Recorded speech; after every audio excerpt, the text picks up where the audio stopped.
all of these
Hello.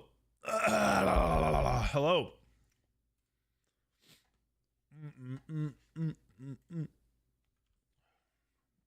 Sabre, fuck you. I'm eating my Taco Bell. You can't ruin this moment.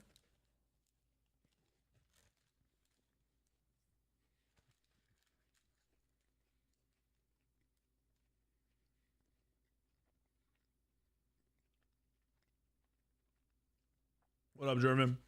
Hello, Killer. Thank you for the resub.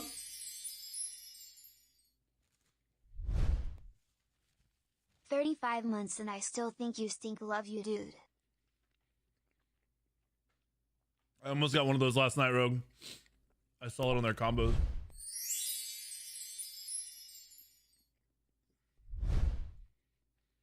$8 months, let's go. Lucas, thank you for the 8 months, dude. Retro, I was at the beach banging your mom. I ran out of time, so I had to come home.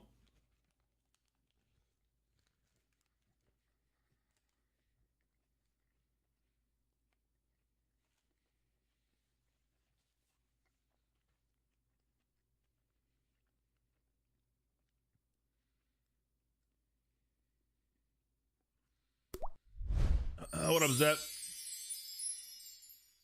I don't think they're gonna bring back items. I do not. Does this mean they are bringing back hybrid items? Gord. I do not.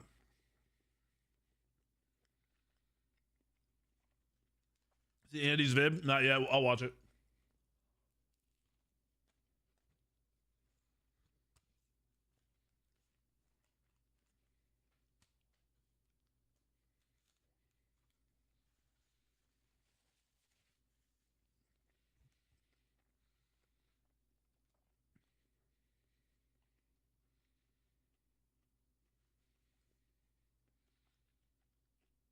What up, Pyro? Samoxy, quit trolling.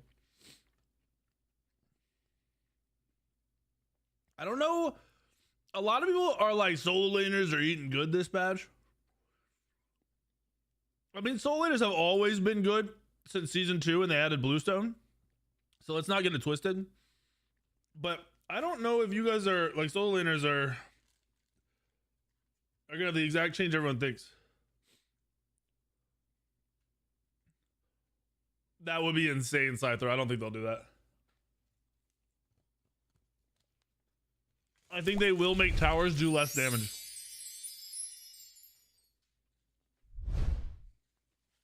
Gord. Because they actually buff towers in that patch.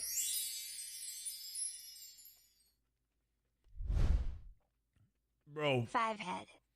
Last night was crazy. All right. So look. We went to, I live in Northern Virginia. We went to Virginia Beach. It's a 3-hour and 30-minute drive. We get like an hour away, 45 minutes away, and traffic comes up. So it's like, hey, go this other way. It'll save you 30 minutes, 25 minutes. I'm like, okay. So we go this other way. And if you've ever been to Virginia Beach, to get to Virginia Beach, there is a bridge and a tunnel. You're on a bridge above the water, and then you go under the water. The bridge always backs up because people are fucking idiots. So we're like, all right, this shortcut gets you closer to the bridge. So you come off of an exit really close to the bridge.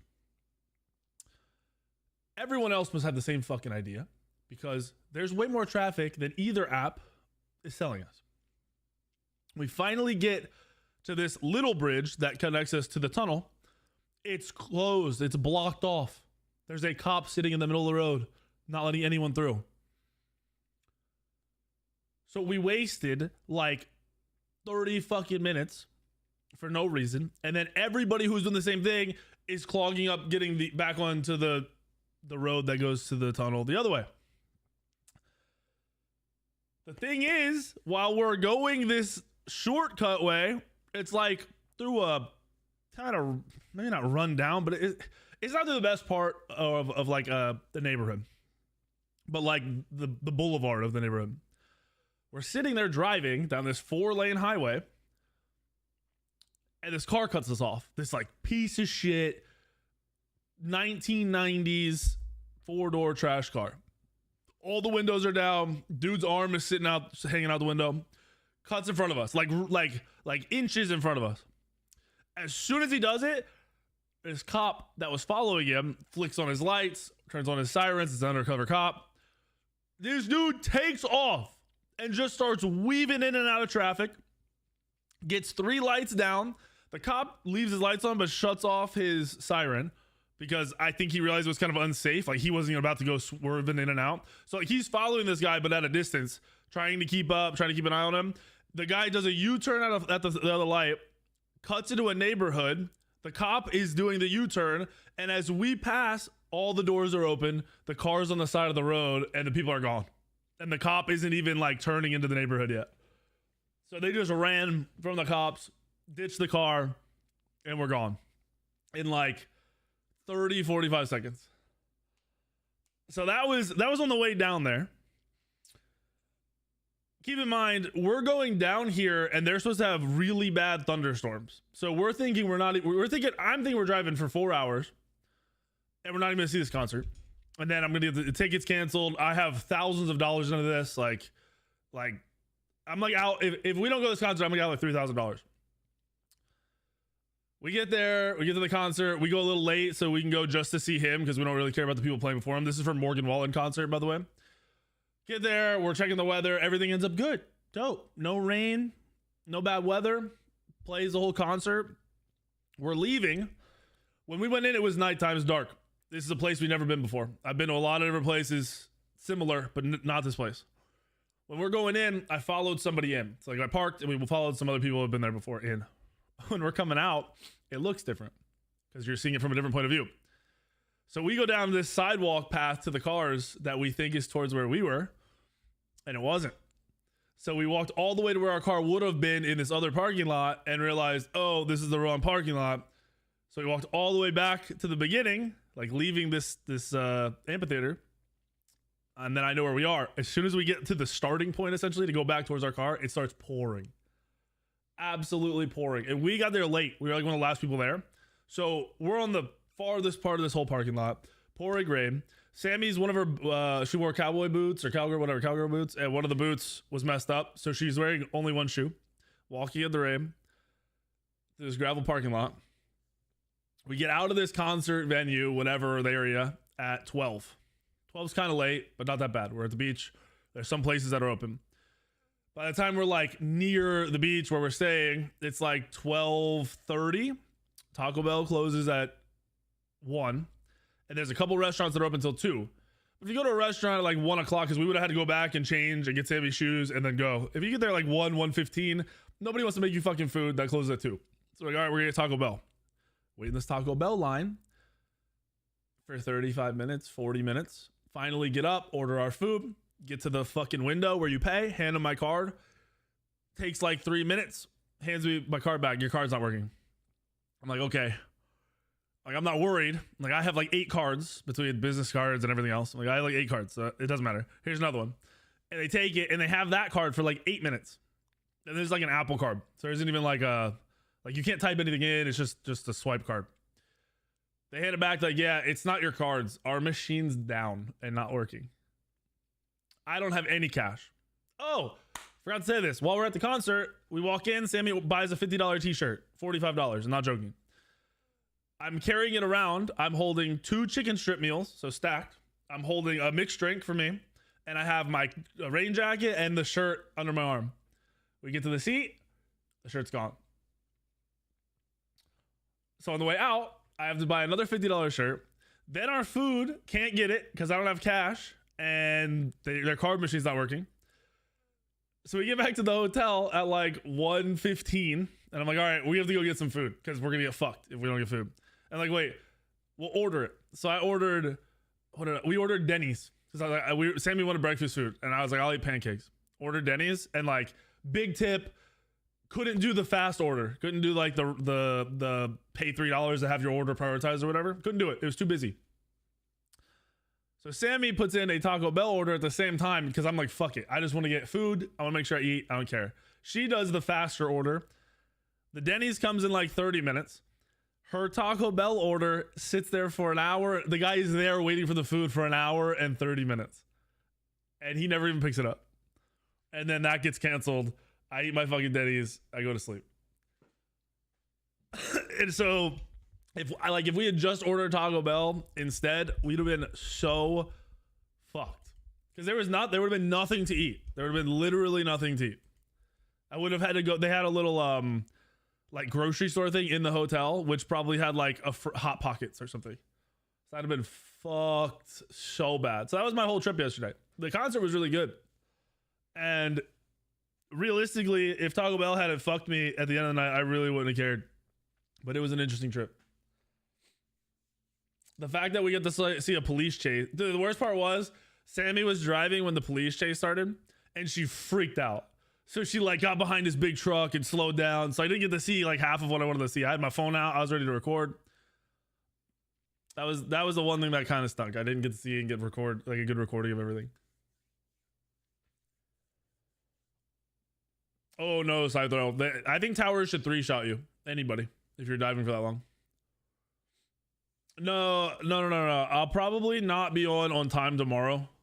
This is my anniversary is Sunday. So more than likely tomorrow we'll go out to eat somewhere. So I probably won't be on until later. There was a chance. So the concert, we went to the concert last night. There's another one tonight. So there was a small chance if some way I could get some money back, we were going to go, and we got canceled. We were going to go to the other concert tonight, which means we would have stayed another day, which means I would have been home till late tomorrow. What are you saying, Saffir? Yeah, I think towers should fuck you up.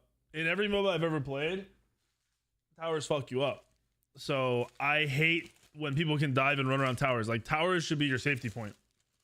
If they're not a safety point, what's the point? Yeah, Rookie, go for it, dude. Yeah, I saw Rogue. I saw. That's crazy. I knew it was getting hyped up because I kept seeing TikToks of like people coming back, like the squad's back together for Destiny. But what are that, 400K viewers right now? That's insane. So I got my Taco Bell tonight, by the way.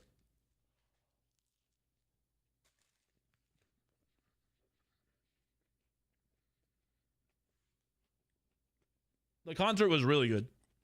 He's like, maybe not the best performer, but his voice is good.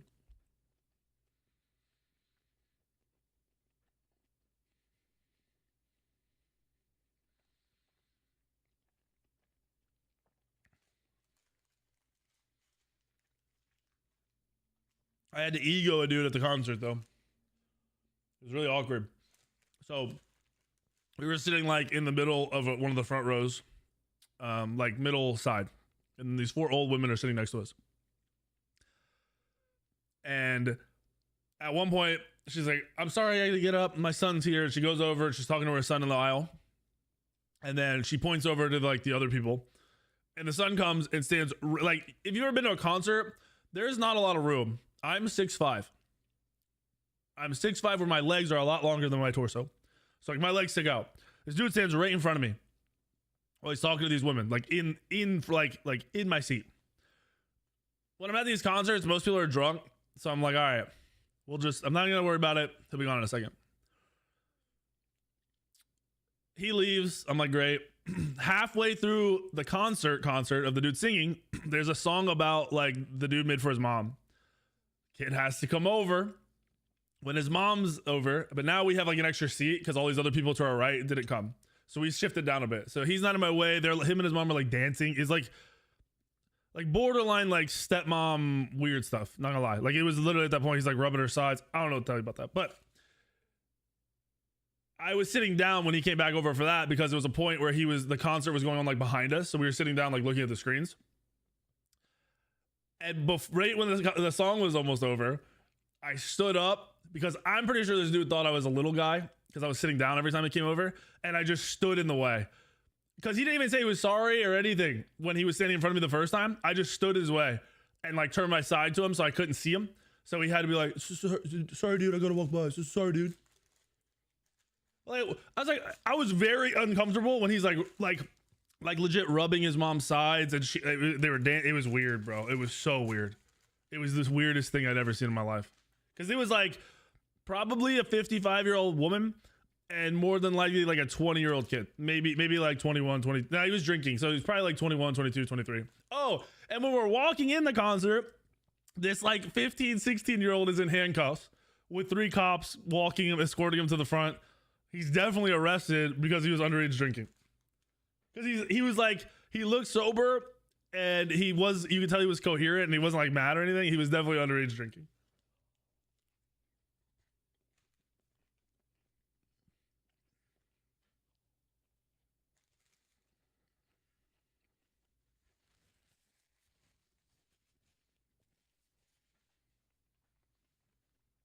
So it was a fun concert. Even if you don't like country music, if you like people watching, country concerts are the best ones to people watch at. There's always fights. There's always somebody so drunk that they don't know where they are. People run into each other and shit like pops off all the time. And then if you're single, you know, there's women wearing literally no clothes everywhere. What's up, Double J? Dude, this was like by the end of the night, I'm like, it's over. Like, there's no way this gets any worse.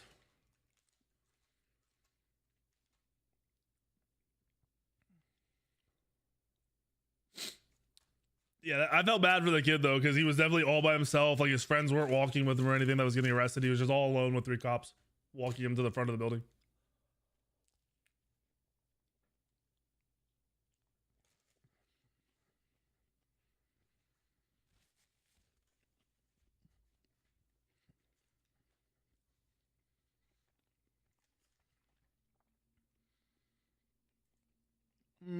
Used to be a video, Rookie. What the fuck? All right, I'm already gonna tell you. If I go in and build one, if you, Rookie, you're gonna get fucked if you buy this. Your problem with this, Rookie, is the way these computers make money is they go cheap on different things. So that CPU, it cannot be overclocked. And if you buy an Intel and can't overclock it, it's pretty shit. It's kind of worthless. And that can't be overclocked. And then the RAM you're going to get in this computer is going to be dog shit. That's how they save money. The motherboard's going to be shit. The RAM is going to be shit. And that CPU can't be overclocked. If you find a cheap computer and you aren't really worried about the RAM because you're going to get your own or some shit, get an AMD CPU because they don't have to be overclocked. The newer ones and like the ones for the past few years are good, not overclocked. Hope you had a great time at the beach. If you can't overclock an Intel, it's shit. It can't compete with AMD and it costs more. So there's no point. Bro. Yeah, that's just not worth. It's like enticing because of the price, but they're just schmozzing you. What you could do, what does overclocking do? It's going to increase the speed of the CPU, give you better performance. Like that's if that wasn't a KF and you could overclock it, if it was like the original, like the what is it K or is it X? K? Whatever the one that can be overclocked or what are the base version that can be overclocked, you'd probably get like 5 or 5.4 out of that, I would bet, at least. As a speed, you're getting 3.6 base that you can't touch.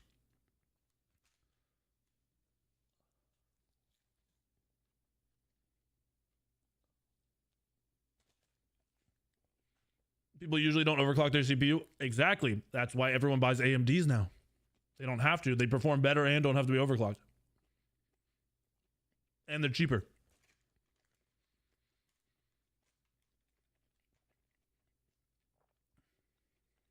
You just go AMD all fucking day.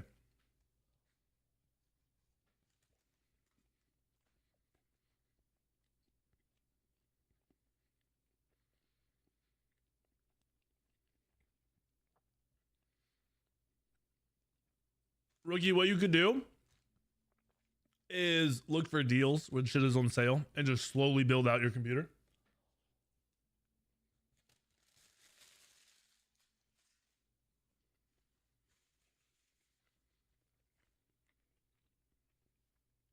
Axe, thank you for the 45 months. I was looking at his build, bro. He sent it in a video format.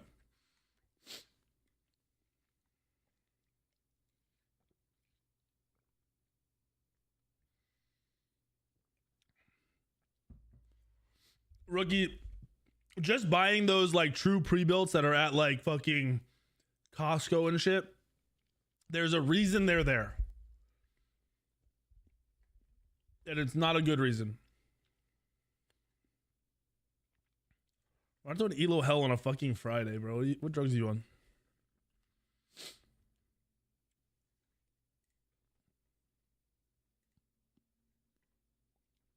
All right. I'm trying to pull up the 2 patch notes here. Can I snap? Nope. Snap. There we go.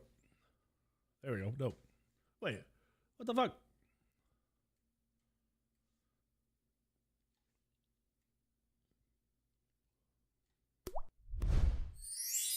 Bro, what is happening? I'm actually getting scammed right now.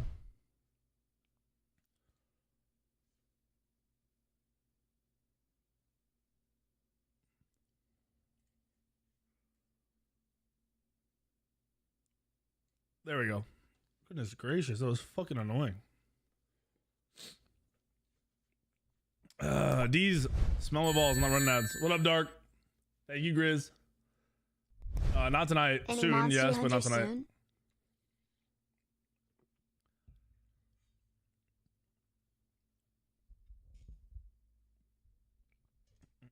What up, Neds? What the fuck have you been doing, bro? All right. So, if you, a lot of you guys weren't even around. Wait, this isn't even what I want.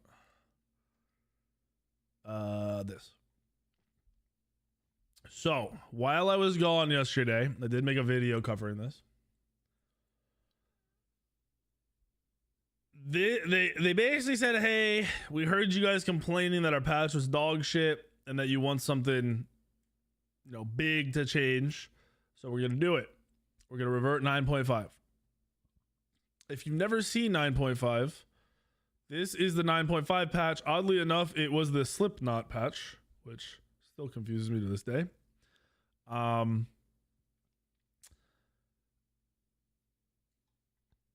There was a lot, but it was very, what is that? I don't know what that means, Cyclone.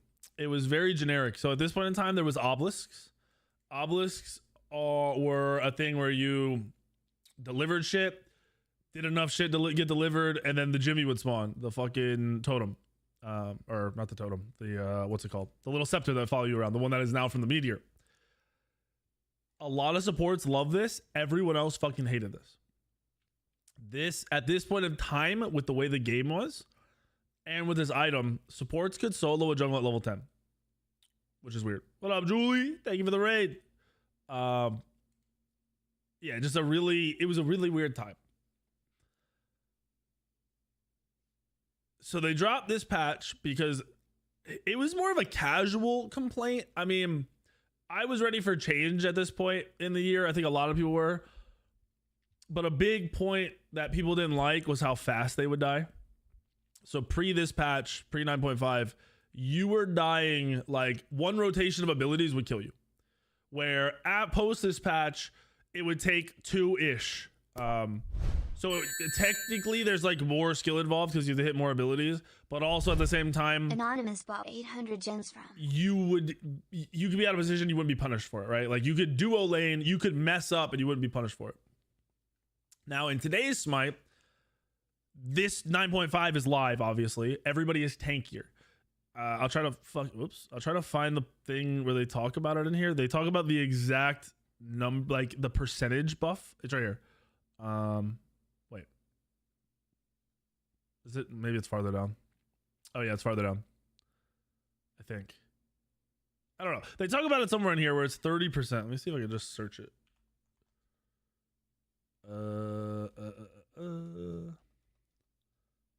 There it is.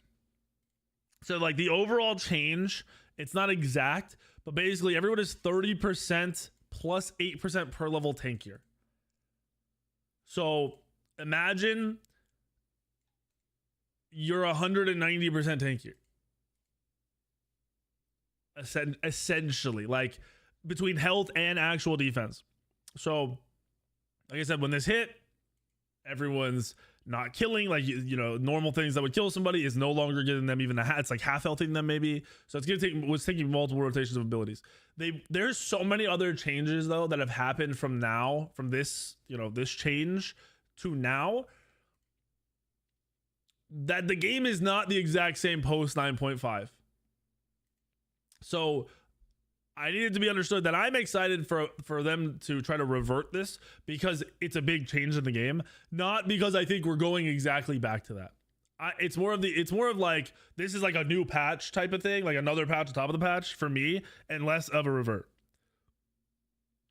We don't exactly know how it's going to affect the game.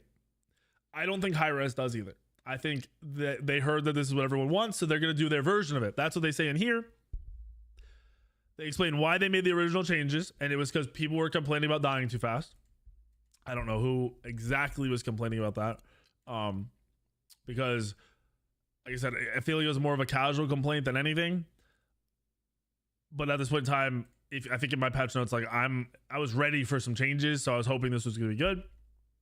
They basically say they can't go back to 9.4, pre 9.5. They can't exactly revert it, but they can make gods less tanky by messing with their health per level, their base protections, and their protections per level. And they can also go in and do a change to jungle minions and all of the camps and the minions in the lanes, and also towers. I think what they'll do to towers and phoenixes is make them do less damage. I think what they'll do to minions, jungle camps, and jungle bosses is make them die faster. I think the jungle boss will be one they'll have to not make die faster. My personal opinion. But technically lane clearing and jungle clearing could probably speed up. Will probably speed up whenever they put this in. They also mentioned that they're trying to do this by Tuesday. At least some version of this. If they do that, that's insane. See, that's the thing. They're not touching items. There's no way they're going to go in and change all the items. That's why I'm saying this is not going to be the exact same. Items from 9.5 to now have lost so many stats. Power, mainly just power and defense.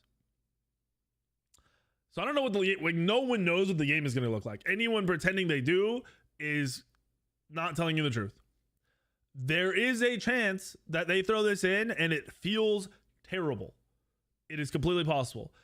I'm not worried about that because they also basically go in to say that there is going to be imbalances. They aren't going to have like this. This is going to be testing. Like they're going to throw it out and see what's wrong and then change it, and then see what's wrong and then change it. I hope it's more fun. I hope you're right, Double J. But we don't know. There's no way. The thing that really excited me beyond that was this. They basically said, hey, we hear what you're saying about Smite 2. We hear what you're saying about Smite 1. We are going to incorporate this as fast as possible. You probably won't see it in this alpha test that's coming up, but everything that you've said, we're hitting like beta time. They should have, it down. So that makes me more excited for Smite 2. I had low expectations. Now I don't really have high expectations, but I'm less worried. It's a casual game. MOBAs are inherently competitive. They are not casual. The casual side of Smite is Assault and Arena, which is the arena battler side of MOBAs. They take away the competitive aspect and they make it super casual. Conquest and Rank Conquest together are way bigger than any other game mode. I don't know if anyone's told you otherwise. They're way bigger. They passed them a long time ago, which are the competitive game modes. People traditionally play MOBAs to be competitive. They don't play them to run around and smack each other and expect balance. People that play for 30 minutes don't need balance. People that play for an hour don't really need balance. The people that play hour-long matches need balance. They need fun. Yes, traditionally, in Smite. No, there is never ever does Smite blow up in player base or increase in viewership or increase in concurrent players when Arena is hitting hard. It's when Conquest is. Arena players will play the game no matter what because it's casual and it's fun all the time because they can pick a different one of the 130 gods, play a game, play a different one the next game, log off, and not play any more Smite till the next day. In Conquest, you pick one god, you play for an hour. If that game's not fun, you're done and you're not going to play it again the next day. You're going to leave and you're going to go play something else. You're going to go find another competitive game that felt better. That's how Smite has always been. I've been playing this game for 12 years. I've seen exactly how it goes. The casual game modes have no viewership. They are for fun. They don't have a player base that is super fluctuating. Honestly, if Conquest were to go downhill, it would probably be fine because, that's not going to affect the arena players, the casual players.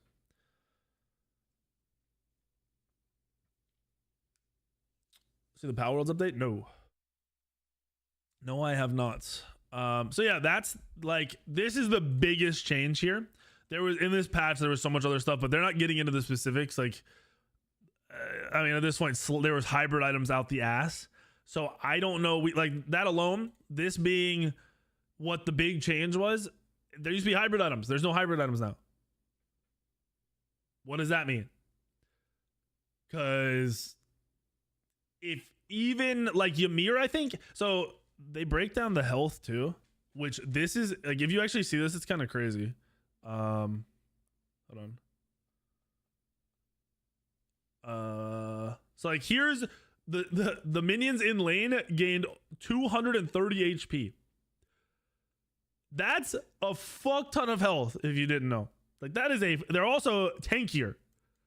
This is a fuck ton of health, bro. They gained a third, like their health added a third on top of it. And then they just got defense that they never had. Like they went from not tanky to hyper tanky. Same for all the other ones. Buff camps got super tanky. Look at this base health for red. It almost doubled in HP and then doubled in protections. Magical, it fucking 8x'd. This shit is crazy. It also did more damage. Like this shit is crazy how much tankier and how much more time you had to put into killing these things. Taking that away and how much they take it away, it's going to change the game. We don't know how. Like I can't even guess. Anyone pretending they know, I'm telling you, they're trolling. I wanted to see where they break down the. So like here's towers. Towers gained health and did more damage. So I don't really know if they're gonna take that away or not. Where do they cover the gods? Did I pass that?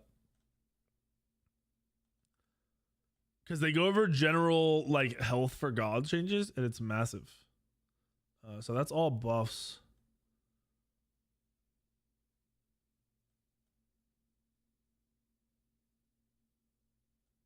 I wish I knew where it was. I bet you it's in the video because I had it pulled up for Daedra. Here, let's just do this. There's 62 of them, right? We'll find it. Because the god health stuff is wild. So that's general. Wait,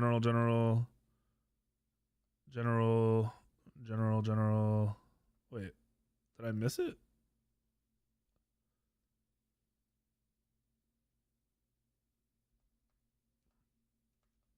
Am I going? You guys see it on here? Am I skipping? Because they go. I'm talking about like God. They talk about how it changes gods.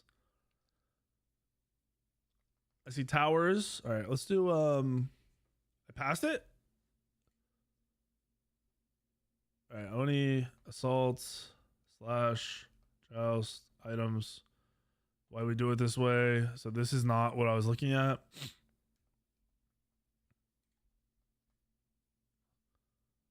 This isn't really, this isn't it either. This isn't it. This isn't it. So this is the beginning. Are you sure I passed it?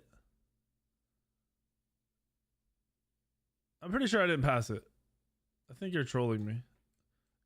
But I know it says health in there. I remember here we go. I was like, I remember the number 209 from looking at it last night. It's right here. So the minimum health gain from this at level 1 was 145. So that means the god that gained the least amount of health gained 145 HP at level 1 at the least amount. At the max was 209.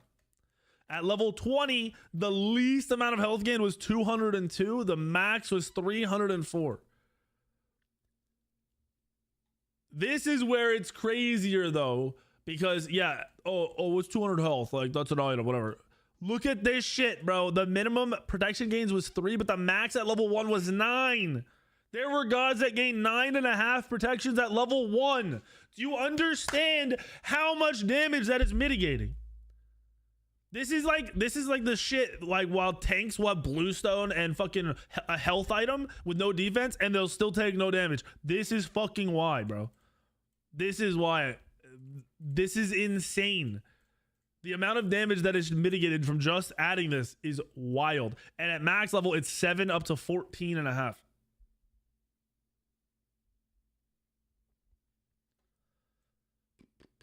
I know this will earn me a ban, but it won't matter because I won't be watching anymore. The way you run ads is hurting your channel. I've been watching for 7 minutes, got the pre-rolls, and now just hit with 11. Hey, my little pookie wookie cook bookie. I got nothing for you, bro. I'm glad to be here for as long as I've been. Looking cute, BTW Zaddy XOXO. Get what's it called? Get Twitch Turbo so you never get ads from anybody. And then you just are in the gains if you want to watch any stream ever.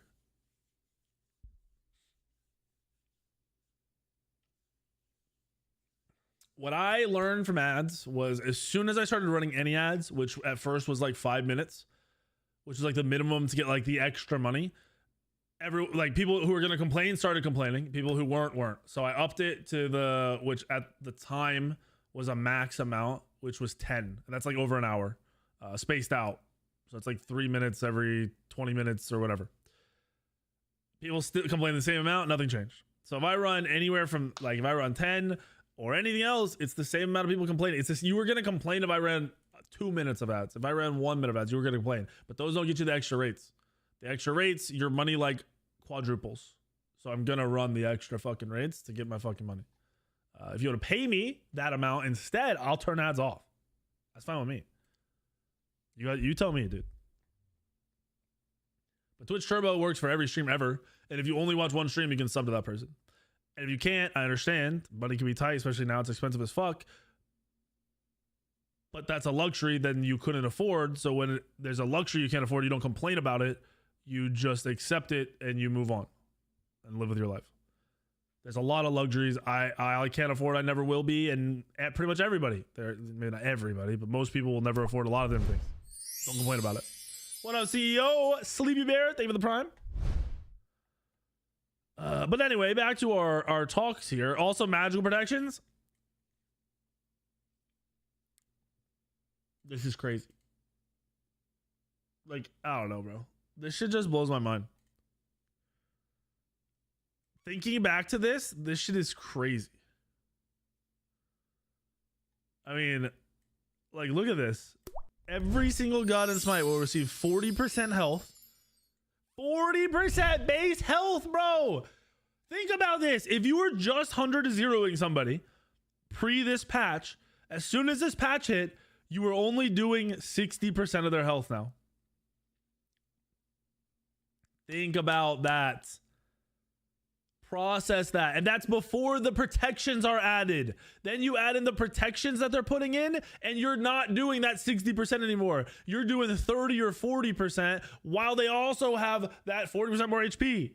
So imagine, dude, I need to draw this shit. Do I paint? I paint. So like, this is a fucking, how do I fill this? Where's Phil? Where's Phil? Did I always lose Phil? Is this Phil?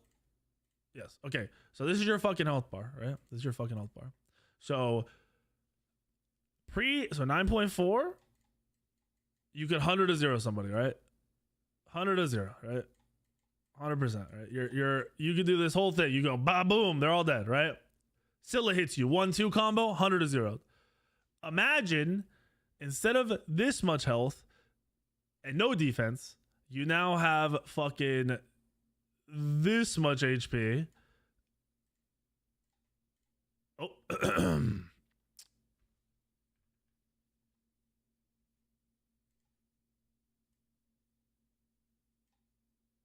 Is that gonna work because it was red? Okay. Now you got this much HP, so you're 40% more. We'll pretend this is 40%, right? We'll all right, so you have 40% more, right? Shut your mouth. Remy talking shit, probably. 40% more HP, and you're tankier.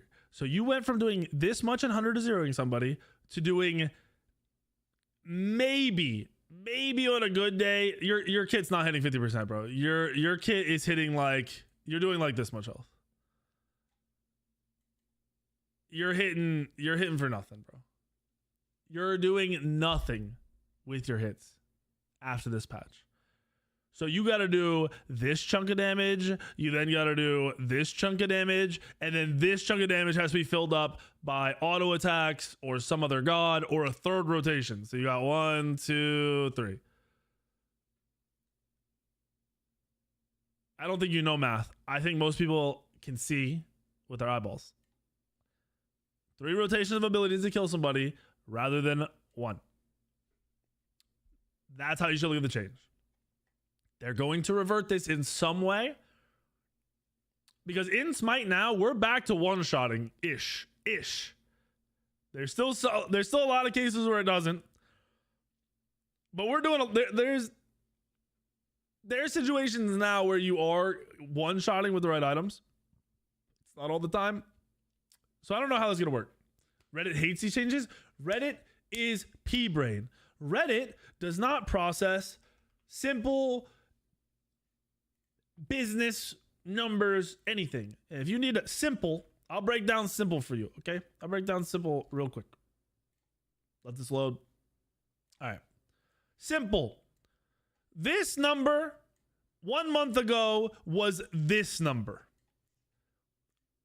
What is 15,000 minus 10,000?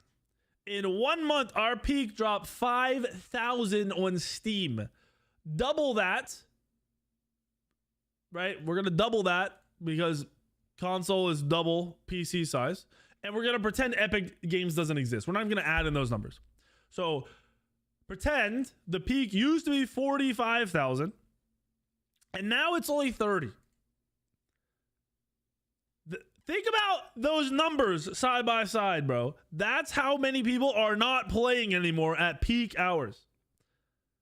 They've lost that many in just peak hour numbers.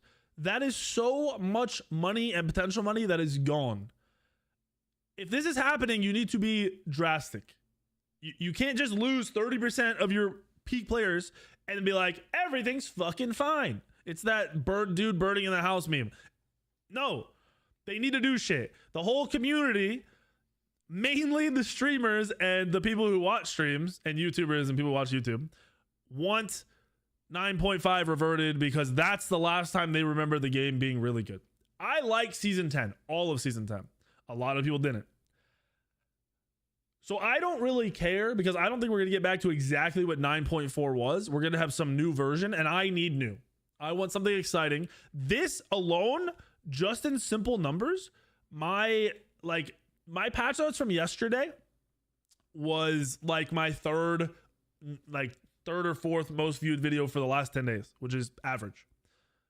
The patch notes for this reversion shit is number one by like triple the numbers already. Like it's not even been, it's been like 7 hours. No, it's been 5 hours. It's by far number one.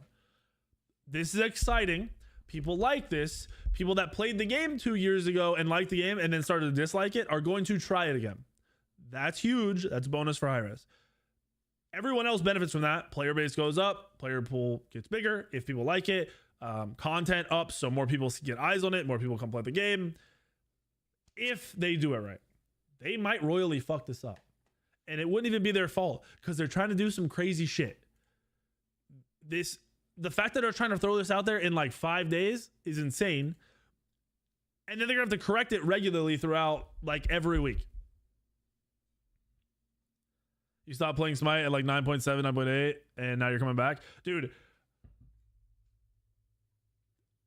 after 9.5, I don't remember if it was Super People or if it was that Paragon? That might have been Paragon too. It might have been Super People in the Paragon. There was 2 months out of that 6 month period where I barely touched Smite. I would do YouTube videos in the afternoon, so I'd play one game, record it, throw it on YouTube, and then streams would be every other game that I could play that wasn't Smite because I fucking hated it. It was, yeah. So it was a bad time for Smite, and in 6 months, I mean, here, wait, I shouldn't have closed that. Let me see if I can pull back up the Steam charts. I can. So this patch hit 2022. These are the numbers. These are the numbers after the patch. Boom, boom, boom, boom, boom. So I think we can all see that it definitely didn't do too great. Because even look at 2023, like after the similar mid-season patch, we went down, but then we went up, and then we barely went down, and then we stagnated. We went down a little and we stagnated. Not down a lot, down a good amount, down a lot, down a good amount, down a good amount into the next year. Our player base counts right before the first alpha. Of this year? When was the first alpha? April? Yeah, I saw some weird takes, bro. All right, we gotta address this too. There are some people, and I would bet most people assume I'm talking about Final K. I'm not talking about Final K. I talked to Final K in Haddock's chat. He's cool. Like Final K is doing his shit, and he's honestly pretty much in the same boat as most of the content creators. I've seen other content creators say This midseason patch was fine. The game is great. We don't know what we're talking about. Don't look at the player numbers. They don't matter because there was an Alpha 2. Nobody fucking played Alpha 2. So anyone saying the player base went down the last month because of Alpha 2 is full of shit. And they either don't know numbers or they want to live in a fantasy bubble where their content is going to survive. That's not going to fucking happen at this rate. Your 100 viewers every night are going to fall down into the 30s. They fall down in the 30s. Your whales aren't going to be subbing and gifting subs. You're not going to have one person giving you 10,000 fucking subs every month. Your content is going to fucking die. It's already on that route pre this patch. Post this patch, we will see a spike in numbers. There's no way we don't. Player base won't go crazy. I don't think we're gaining our 5K lost player peak back. If we do, that would be sick. But numbers should go up, at least initially. They're not going to have forever to fix this patch. And God said this patch was bad until 9. Everybody I know said it. Every big creator, every professional player, everyone I know said this was good. There are smaller creators that want to play the I'm with my community side, and they don't know what the fuck they're talking about. I've been doing this for too long. I know Smite's numbers by heart, by fucking month. I've been making content on this game longer than most of them ever played the game. They're full of shit. This is the worst it's ever. I mean, if you just need like simple fucking fact, look at this. This our average player count is 8K. Think of how bad the end of last year was. It was not very good. It wasn't great, but it wasn't very good. It's still higher than May. So let's just go to May of last year. We're 2,000 higher than current last year. Let's go to May of the year before that. We're at 12,000. Let's go to the last time we were at 8K in fucking May, bro. Pre-COVID. This is like hyper pre-COVID too. This is where the game was hyper stagnant. May was at this. We're below that. This is not just a summertime drop off. This is horrendous, and they had to do something. They had to do something. And this is, like I said, what most content creators have been wanting for a long time. I think Double J's been crying about this for like 4 years, bro. And it only happened fucking 2 years ago. A lot of content creators have wanted this to happen. So they see this as a big potential change that they can do because they can't add new gods. They only have like 2 devs on the game. They're super limited what they can do. This is something they can do. This is tweaking numbers. They can do this. Would you say a summertime sadness? No.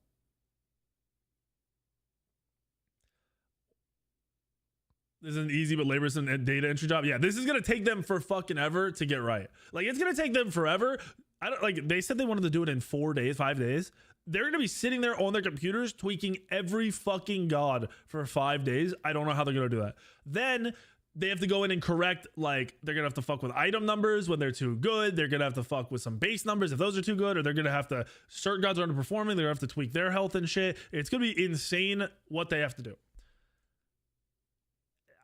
The one only worry I have is I'll be playing the game in a month. So if they fix it in a month, awesome for me. If they take a full month to fix it completely to where people are enjoying it, those people that come back and are like, hey, we get to play pre 9.5, I'm hyped. If it sucks, they might stop playing and not give it another chance. That is possible. Also, bro, everyone's saying they hate. I've seen other people just be like, yeah, I don't like 9.5. No one knows what this is going to do. No one fucking knows how this is actually going to impact the game. The only thing we know is they're trying to go back to a faster time to kill. We have no idea what the game will look like. We don't know if that's going to be 20-minute fucking matches. We don't know if that's going to be snowballing. That's the first thing I saw people say, oh, we're going to snowball now. There's an anti-snowball mechanic that is proven to honestly kind of fucking ruin Smite if you're playing above a plat level. You could stomp an entire game for 28 minutes and then fuck up one time in 28 minutes and you lose the game because of it. So I'll be fine if there's some counteraction to that. Yes, I know they nerfed that comeback mechanic a while ago. It's still active. There's still a massive comeback mechanic. So if you are getting snowballed early, hard, like that hard, you probably don't deserve to fucking win the game. You don't get to deserve, you don't make mistakes, 10 mistakes in 15 minutes and win a game, and the other person plays perfect for 15 minutes and makes one mistake. That just doesn't make sense. So hopefully this hits that, but we don't know. We have no idea.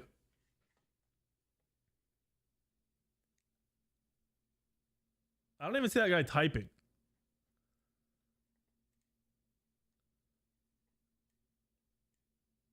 Apparently we want Conquest to be an arena with lanes. All right. Do you want to play a Conquest game where there's 4 deaths in 10 minutes?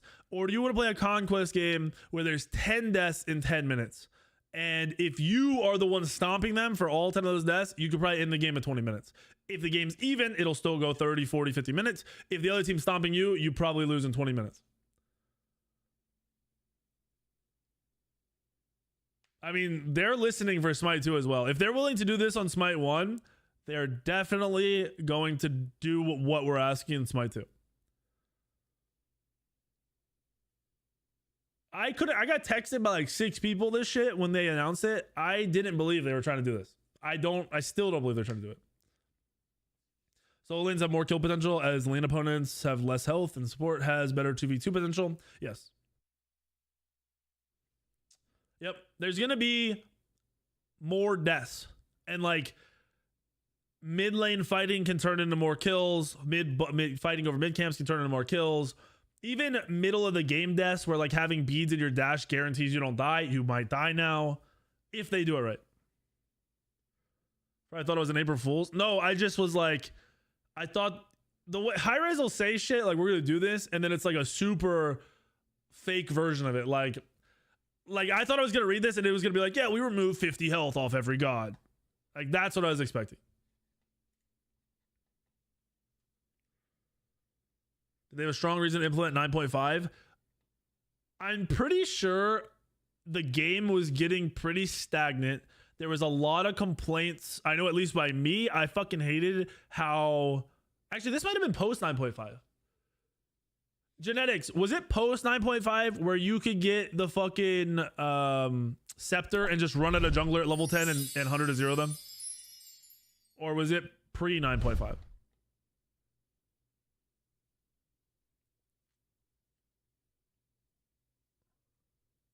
I know at the time, either before or after, that was one of my things I fucking could not. It was post. That would make sense. So that's one reason I stopped playing. It was zero fun. The better support would get the obelisk. The obelisk would give them that scepter that we have now, the thing that follows you around. That's on the meteors. Except for it was better, and the support could just run at you and fucking 100 to 0 you. They like a support would win you the game more so than now by a lot. It was fucking dumb. So if you had a shit support, you lost. Before that change, I don't know if it was because the game was boring. I know people were tired of dying fast. People were really tired of like, basically if you were a shit player and you hit your Scylla 2 on somebody out of luck, you would 100 to 0 them, right? But if you were the better player and they got lucky and killed you, you were pissed. If they buffed the health and you're the better player, they'd have to hit that ability twice.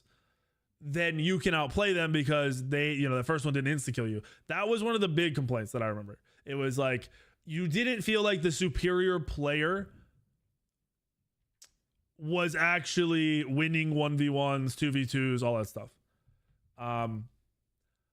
So like I said, they could revert this, and that might be a similar, it might feel like that again. My thing is, I don't think it matters. I think we played under that premise of feeling like the better player didn't always win for so long that they had to do the 9.5 change, or they had to do some change because we were just sick of it. Like they just needed something new to make the game feel better.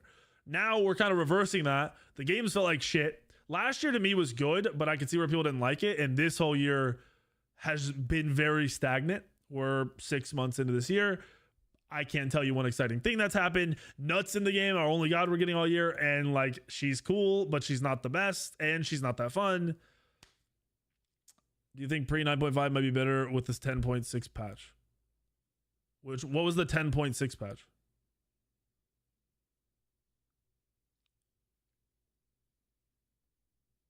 Okay, that was also with way more power creep. Items had way more power. tank items had way more had more defense. So the game is different. I said that at the beginning talking about this. The game is fucking completely different than it was 2 years ago. Because I had some dude trying to roast me on Twitter. He was like, just watch weekend 9.5 patch notes. He's saying like congratulations everybody. I give them feedback on this and that. I'm like, yeah, it was a fucking different time. The game was completely different than it is now, and things have changed. From a business standpoint, do you think they should cater more to high level players or low level players?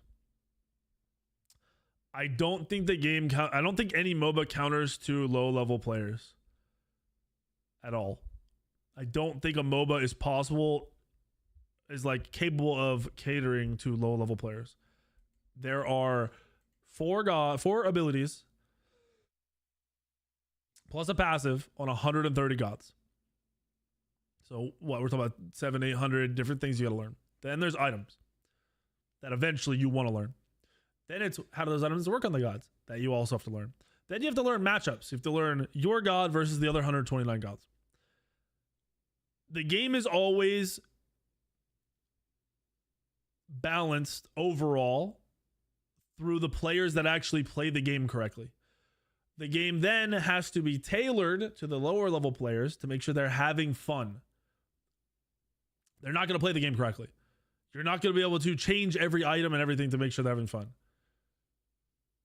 So they got to just kind of find a balance, which is very difficult. Smite has an overwhelmingly majority of low level players though. I think all games kind of have the same like phase out on players, like on their player base, like where they rank, where their skill is.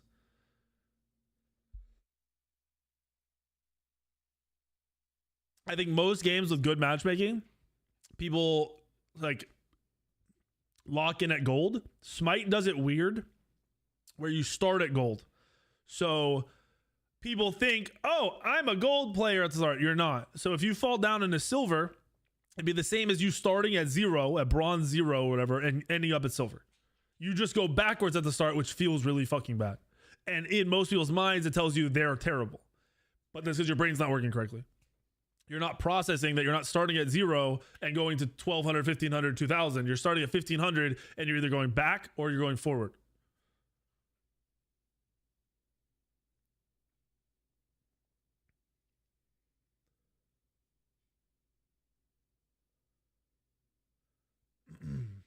What did he say? Imagine the NBA changing the rules to cater to bad players.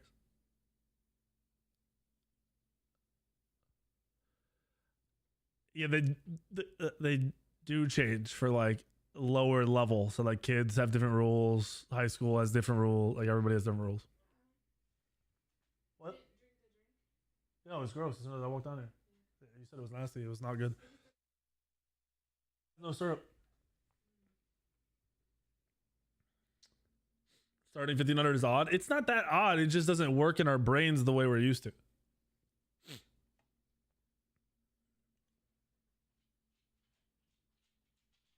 Grim, yeah, you did say that, and it wouldn't be wrong. The bigger issue is you're spending 10, 15 games just getting completely shit on before you stabilize.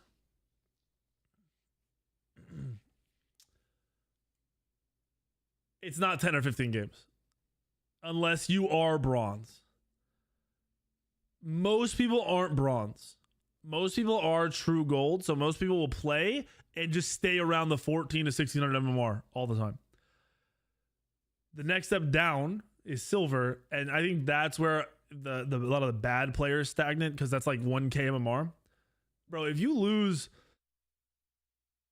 10 games in a row, you're at that 1000 MMR mark. You think 9.5 would matter as much with 10.6? That was the 30% power nerf. Oh, that was when the power nerf happened. That's why I'm saying we don't know what's going to happen. I think you're doing a lot of assuming. And that's, I don't know. Like, the game has changed a lot in 2 years since this patch hit. Like, so fucking much. God numbers, gods in general, items, hybrid items being removed, tank items getting different stats. Like, there's been so much crazy shit that's happened. We have no fucking idea. We're not debating. We're talking about this 9.5 revert that's coming. You said on Reddit people are just going crazy over it. I gotta read this. I never go on this fucking Reddit anymore.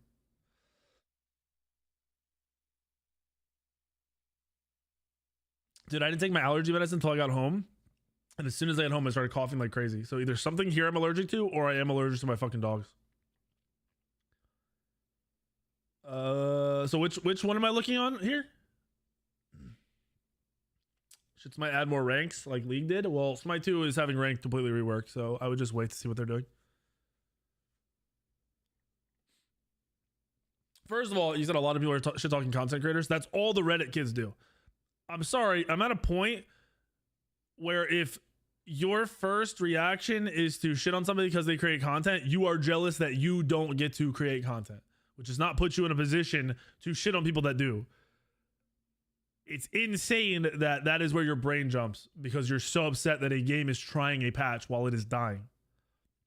And if you're gonna sit here and argue with me, apparently whooping cough is going around. No, I've had this allergy problem for the last 2 years and they can't figure it out. I have mucus that's stuck in here and it won't go away. And it's like causing basically a chronic sinus infection all the time for a year and a half. Where right now it's actually not been bad. But as soon as I got home, I started coughing again. Anyway,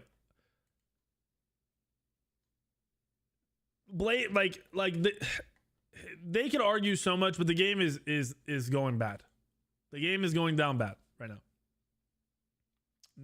So when I was at the hospital, they told me they could drain it. They drain it by sticking a needle straight through your fucking face into your sinuses, which are like, if he explained it right to me, your sinuses are like in the hollows of like your facial structure. So like he was like, you don't want to do that. He literally said, he was like, you don't want to do that. He's like, do everything else, you don't want to do that. So I was like, yeah, I don't. You're right. I don't want you to stick a needle in my fucking face.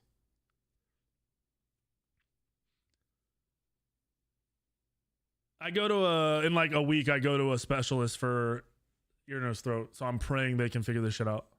Anyway, it does sound cool if it wasn't happening to me. You're right. Back to the point. Complaining about this revert is crazy because we need a change, bro. I understand a lot of people think the game is good. I still think Smite is good.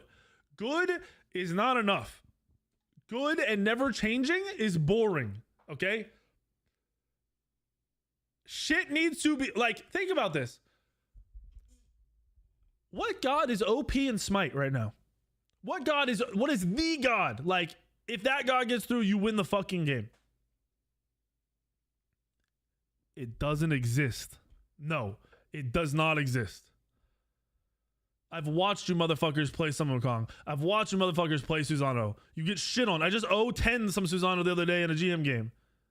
There is no god in the game where you win right now. The game is so hyper balanced and good that it's fucking boring. It is boring. There has been nothing exciting. We're not getting a new god. So throwing in new gods usually throws off the balance of what's OP and what's not. Who do you play? Who do you pick to counter these gods? That's not happening. They gotta fuck with the game.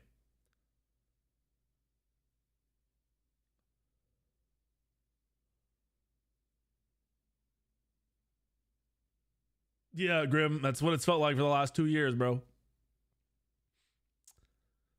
Do you guys know which Reddit post people are complaining in?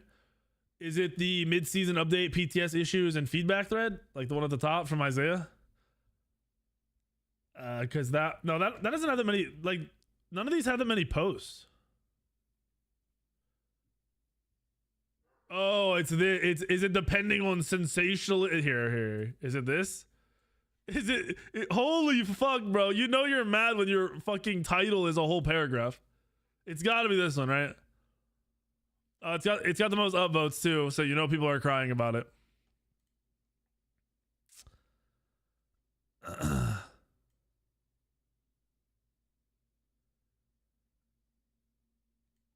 Bro, relies on sensationalism. Are we ignoring this, dude? Are we fucking ignoring this? Are we pretending this doesn't happen? This isn't happening right now? I mean, in my rank games, I can fucking feel it. And this dude's worried about sensationalism. Bro, you have to read and understand numbers before you can throw out acting like people are exaggerating shit. So as a rule, and I say this as an ex-Minecraft YouTuber,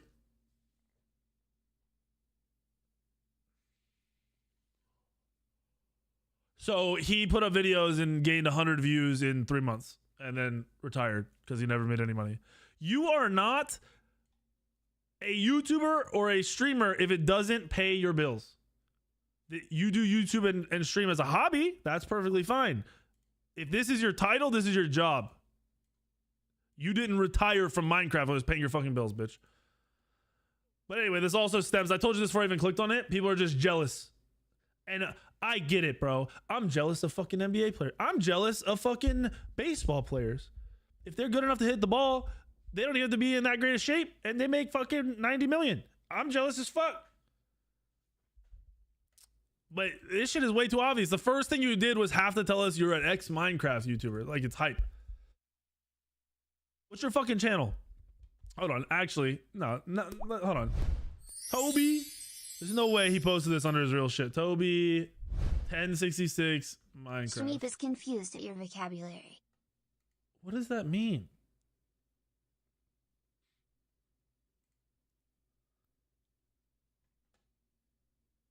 Oh, I found, hold on. I don't know if he makes the videos, but someone else did. So these are stream highlights. One or the other. He either went to go and get with Toby 1066. Does he tag him? He deleted his shit, bro. He deleted his shit, bro. Well, his friend got 2K views. That's like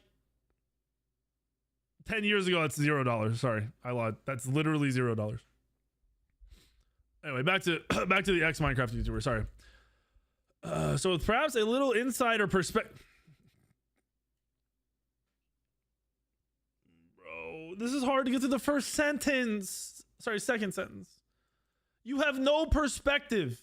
You have no fucking clue. You have no understanding of what it means to have a game. Literally, this isn't. There are some people this would impact more.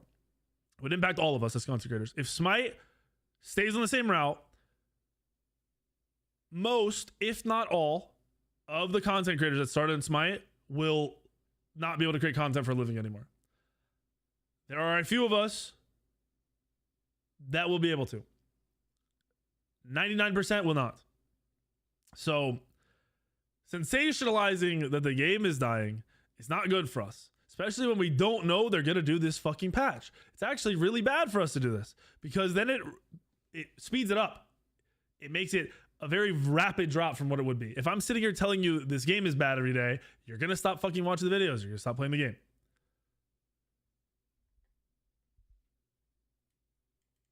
Let's just, whatever. They start to lean more heavily on the wilder opinions. To the extent that certain YouTubers, Incon and El Leon being two, just immediately jump to the wildest conclusions in order to keep the views coming in. All right, bro. Just like this is gonna hit. Fuck. This is gonna hurt. This is gonna hurt. All right. This motherfucker has not had the views coming in for like 2 years, bro. I don't even like this motherfucker. His shit's dead as fuck. So he's not all of a sudden 2 years into having no views gonna start being over the top and say some wild shit. I don't even like this guy. Okay? Andy has been grinding for years. No offense to Andy at all, because he's putting in the work and he's actually starting to see some growth. He's not a huge YouTuber. He doesn't have views to maintain. He's trying to grow. So these are two people that want the game to live. They don't want it to be bad. This motherfucker hasn't wanted to play the game for like 3 years. So he's going to tell you like, hey, like I can't, this is going to make it so I can't play the game anymore. I will say, I truly believe that if I stopped streaming the game and like Fine OK wasn't streaming and I don't know, like another YouTuber stopped, I think the game would rapidly, I think this number would spike. I think it would drop very fast. I think there is very little understanding at how much current content creators keep people paying attention to the game and playing the game. Let's get past this. The end result is these wild Smite 2 is dead before it ever launched, and it's the end of Smite. Dude, there are two sides of the community that are arguing over this. Fine OK actually brought this up. He said his community actually really likes the game. So his community would be the opposite of this. They think Smite 2 is fine. Game's going to figure itself out. High Res is going to do their shit. They got this. There's a lot of ignorance in that. A crazy amount of ignorance in that. For one, if you know High Res's history, they have failed every single game they've made but Smite. And Smite was a unique situation. It was one of the first free-to-play games after League to promote itself as free-to-play and to make itself available. Then it had a double up. It was the first free-to-play MOBA, and it was the only free-to-play MOBA on console, when not a lot of games were on console. You can't repeat that. Smite 2 cannot go back and have that same luck that Smite 1 had. So if we take those things out and we look at the other 9 whatever games Hi-Rez has made and dropped, what's more likely? They get super lucky again, or their game fucking dies like the rest of them? More than likely, it's gonna die. So we need to give them as much feedback and be as straight fucking forward with how we feel about the game now. This is how we fucking feel about the game. This is how most of my community feels about the game. Large portions. This is how I feel about it. This is how I think Haddix was saying the same thing when I was talking in his stream. This is how fucking like this. I realize streamers are like, people look at them as like this top, like there are 1,000 people giving me their opinions too. So if I have 1,000 people telling me, like if my whole stream's like, yo, this game, Smite 2 is great. I fucking love it. You're wrong. I'm not going to sit here and say the game's dead. Okay. I'm going to be like, all right, I don't like it. Why the fuck don't I like it? Why do you guys all like it? I don't like it. We're going to take in the feedback, because if we're saying the game's shit and you guys love it, you're going to go watch somebody else. There's a good chance of dying even though it has the name value. Smite does not have a name value. Actually, Smite has the reverse. People have the worst opinion of Smite that there fucking is.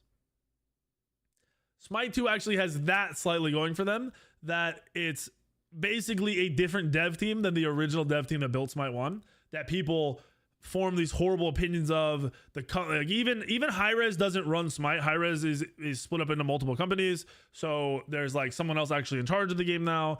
So that's actually like going for them more so, like that it's new, and less that like Smite name power. Yeah, if it like, you're not gonna pull League players into Smite 2 because of the name Smite. You're gonna pull League players into Smite 2 because it's updated graphics. There's a new dev team that built this. It's on UE5. It's on this new fucking engine. It's new. Not old Smite.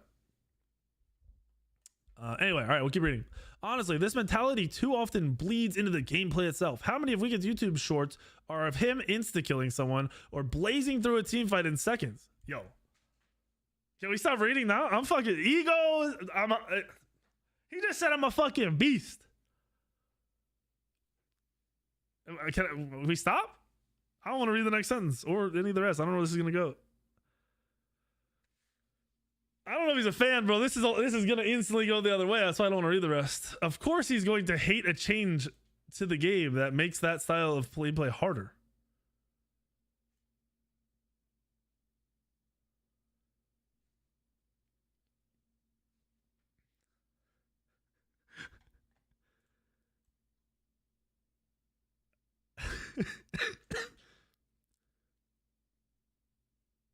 Wait, what? So he's saying post 9.5, I currently have tons of shorts, because I just started posting like 2 years ago, shorts of me blazing through and insta killing everybody. So post 9.5, I'm killing everybody.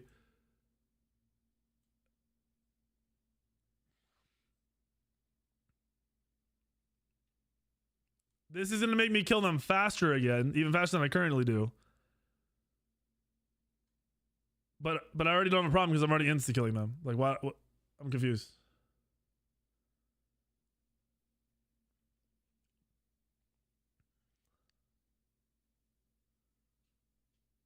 No, he's saying like, he's saying I didn't like 9.5, but it's not making sense because I'm currently blazing through killing everybody. So like, over the last 2 years, the game's fallen back to where you can kill fast still.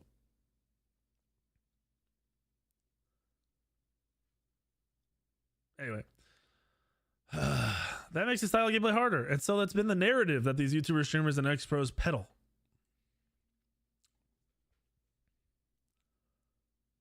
Two parts sensationalism, one part content chasing. I think all of us that create content will agree there's nothing left to do with current Smite with content. There's no YouTube videos to record. I hit gold with ELO Help, but we've done 100 of those in a year and a half. There's no content to chase. It's done. It's over. That's what we're telling you. Smite 1 is dying. Smite 2 was not looking good. These changes, this is why we want this. This is why it needs to fucking happen. I don't understand why he just keeps saying sensationalism. I'm pretty sure, yo, hold on. Wasn't my other tweet like explaining that I'm not even like I'm honestly not, yeah, hold on.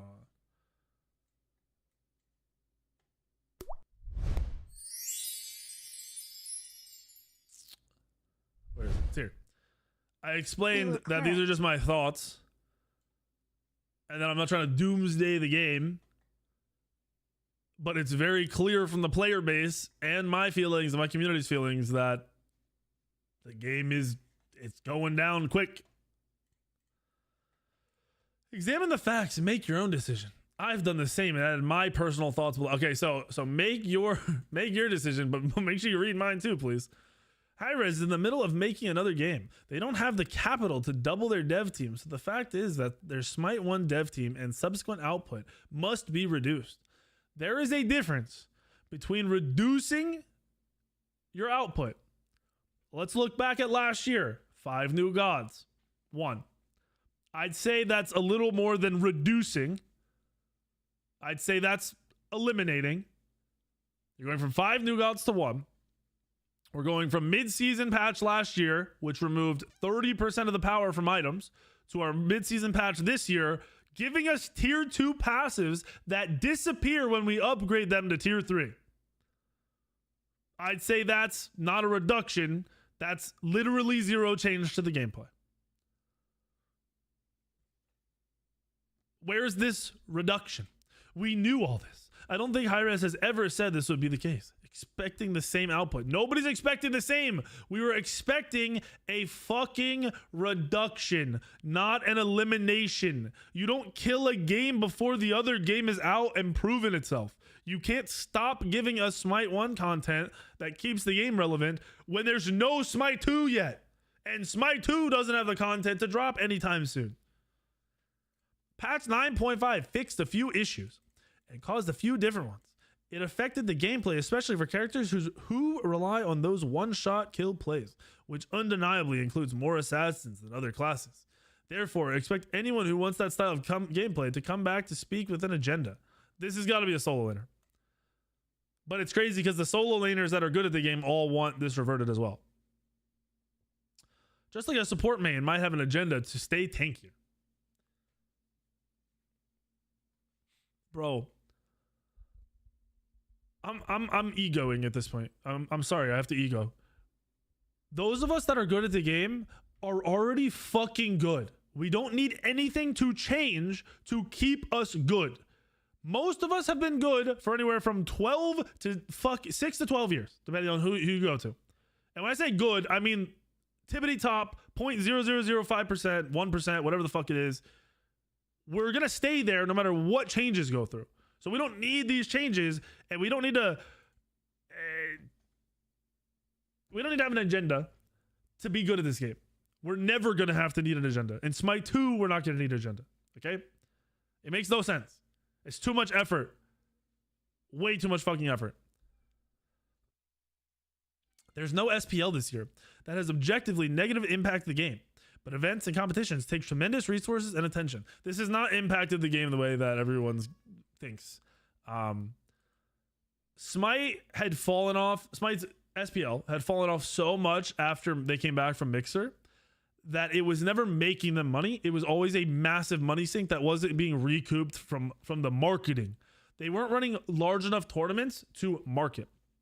This last year at Worlds, it was massive, but not for Worlds, not for SPL. It was massive for Smite 2, and because one of the biggest esports covering people was covering Smite 2. That was why the numbers were peaked more than normal. That was it. It wasn't because this isn't even as effective. Like, even when I was playing the game, like season fucking, was it 5, 6, 7? Even on Mixer was dog shit too, by the way. But it just never recouped from that. It was never going to make money. The SPL is a money sink. This year, they pulled the SPL as a test. They pulled the SPL to see what its impact actually was. To see if the $3, $4 million, $5 million, probably more, that they were putting into the SPL, were they making it back because of the SPL? The way they test this is they don't spend that money and they see how their marketing and everything and their income is, right? They go pull up when the mid-season tournament was, right, for SPL, and they see their numbers, and then they see their numbers now, and they see how much money they're making, and they see if it's impacting anything. It's a fucking test. And it's a test because they have to see what to do with Smite 2. Smite is in a state where we can't do lore shit like we do cool videos or events, and in gameplays wise we don't have new modes, new gods or meta shifters. So the problem is Smite 2 have to pull off so good to make out for all of it. That high. Yes. So Smite 2, they'll go into Smite 2 knowing, do we need to do a league? Do we need to do online play? Do we need to do tournaments at all? Do we need to care? Do we need an esport? That's what they're testing before Smite 2 launches. 100%. They'll never admit it, but from a business standpoint, it makes the most fucking sense. I've been saying for years, as soon as they started paying the salaries of players, it mathematically made no sense. They were paying $2 million in just salaries for players to play the game. $2 million for players to play the game. There's no way they're recouping that from SPL streams and marketing. It just wasn't happening. We don't have any big tournaments. They couldn't even market the value of the lands because it was so small. They like, I think it was season 3 or 4 when they dropped from that 2 million prize pool down to like 500 or less. They stopped marketing the prize pool because it's fucking embarrassing compared to other games. Like, you hear Dota's having a $30 million in international tournament, and then Smite's like, hey, our top players get to earn 50K each before taxes. Zero fucking outside of Smite people care. None. Negative. Bro, Apex fucking motherfuckers like Imperial Hal and their team, they're getting paid like $100,000 a fucking month as a salary before any lands or anything. Like, that money is not intriguing to make people want to watch and grow the game. Hear about Twitch using their prices and subs. Using. Oh, yeah. They're increasing it by $1 and we do get more of a cut, which I talked about. It doesn't make sense to me because, like, obviously I make more, they make more, but like, how much more are they making?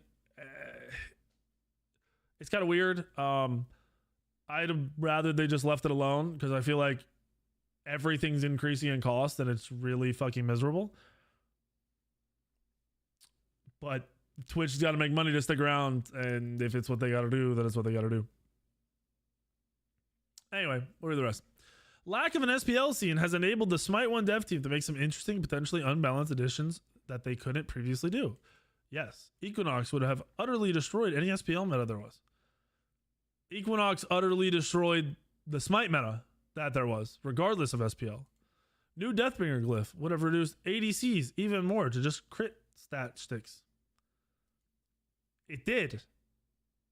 That's why these things got nerfed as fast as we could get them nerfed.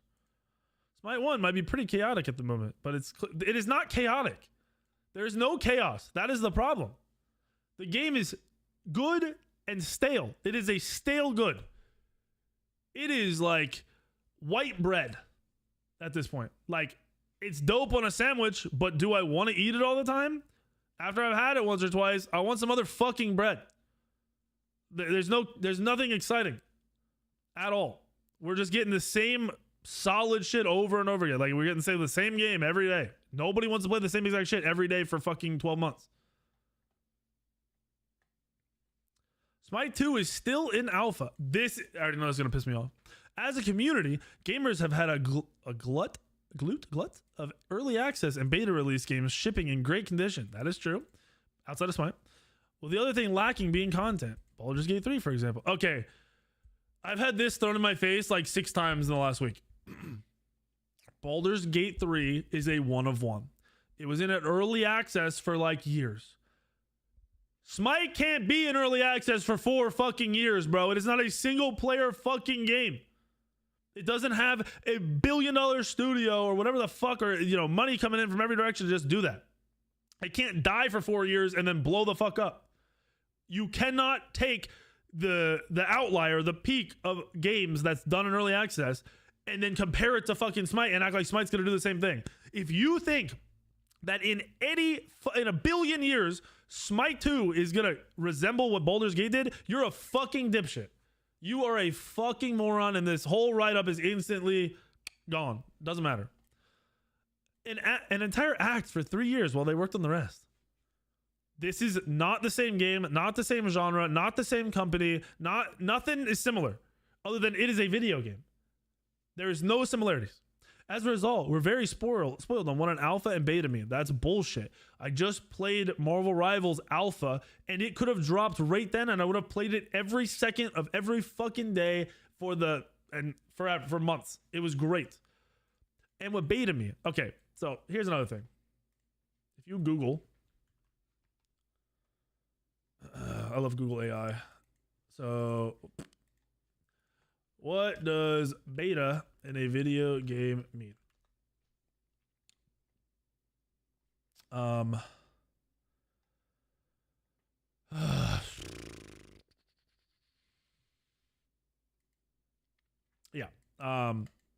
Beta testing allows developers to gather valuable feedback from a select group of players, helping them to refine and optimize their game before its official release. The problem with that is with traditional alphas and betas, they don't release the full game until it's an official release. There's been this weird trend from games, and Hi-Rez specifically, they did it with Smite 1, where their game's in a beta for 2 years, and it's like a defense mechanism, essentially. It's so they can use that as this is why something isn't working. We're past that. If the game is out permanently, it's not going to go down after a month. It's not going to go down for other changes. It's a full fucking release. We can play it all the time. Anyone who wants to buy it can get it. That is your official release. That is when the game is available to all people that want to play it. Okay? Putting the word beta before your game does not mean anything anymore. Back in the day when you did it right and a beta was out for a month, like what game just fucking did that? Some game just did that. Was it Rivals? Some game literally just up for a beta.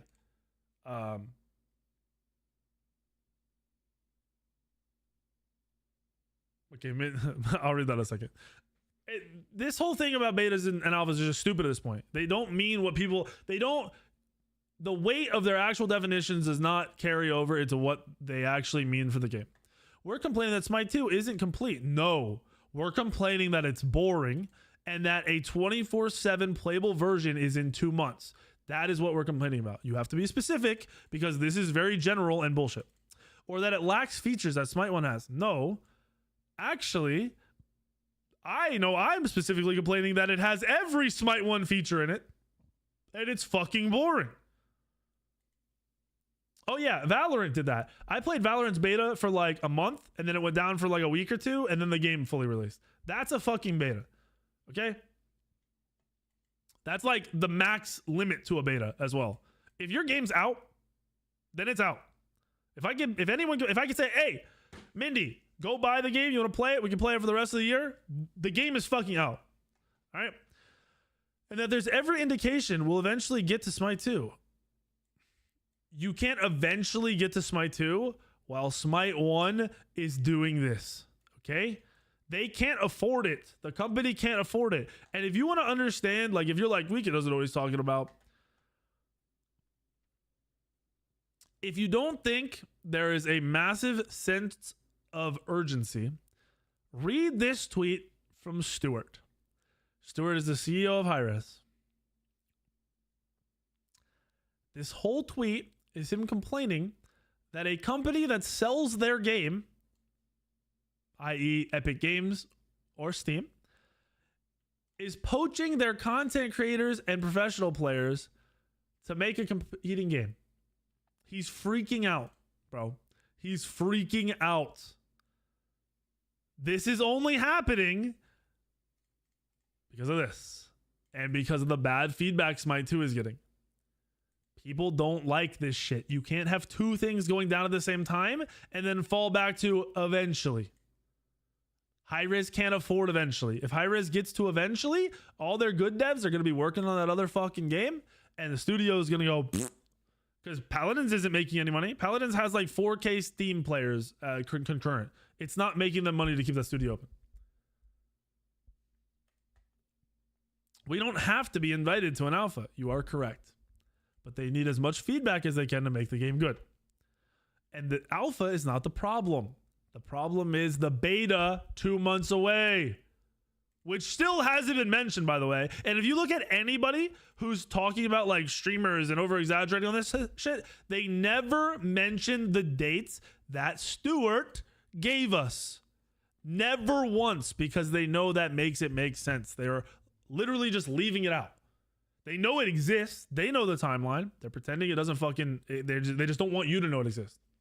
Yes, this might be a slow year in Smite 1. Personally, I don't think it has been so far. Clearly, the devs are pushing the limit on the balance that they couldn't previously do because of the SPL metas. Bro, are we going to talk about Stormseeker? Are we going to talk about Duality? That's pushing the limit. Those are two worthless items that have gone through more than one iteration each. But yeah, they're pushing it though. That's to be expected. But the company is also making an entire new game at the same time. And yes, yeah, you're right. This isn't on the devs. He is right about one thing. It is if there's 1, 2, 3 devs working on Smite 1, that is not their fault. That is the management's fault. That is whoever decides who works on what's fault. 100%. Which falls into this is the person at the top who is very clearly panicking.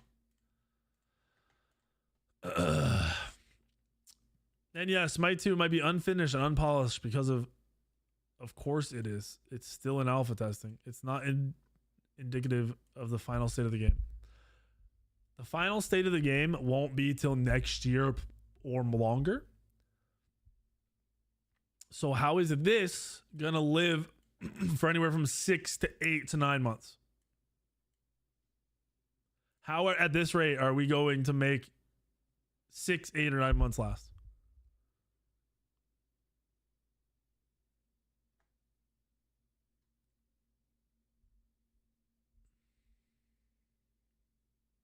I mean, even their own metrics. This is pulled off of this write up here. Where is it? It's here.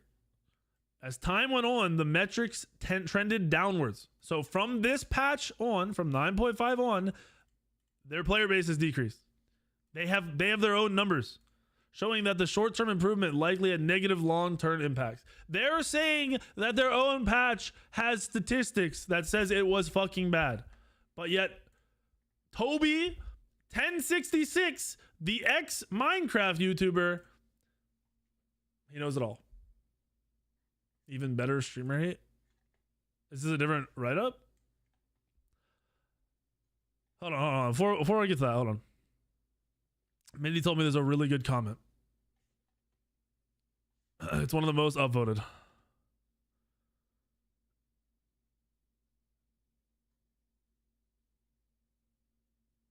Where the fuck is it, bro? Zama, where is it? Yeah, let's just do this. Where is it? Oh, it's here. Oh, it is this post. I'm not reading all this. Apparently, this guy is mad that Zeus is going to be better in Smite 2. And it's streamer's fault. That's what all this comes up to.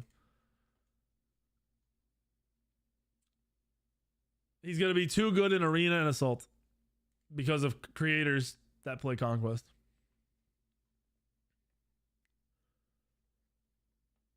All right, Jared Watts, to be fair, what I was told was they had pulled a majority of their devs to make Smite 2, which makes sense. But I didn't think there was literally like nobody working on the game. Oh, Mindy said it's not in that one. Never mind. It's not that one. It's a different one. Let's read this one.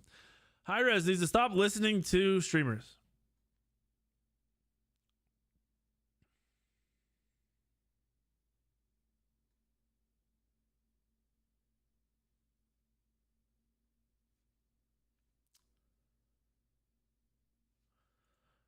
These players are actively doing more harm than good, especially the ones that are constantly talking about Deadlock or whatever other Smite killer.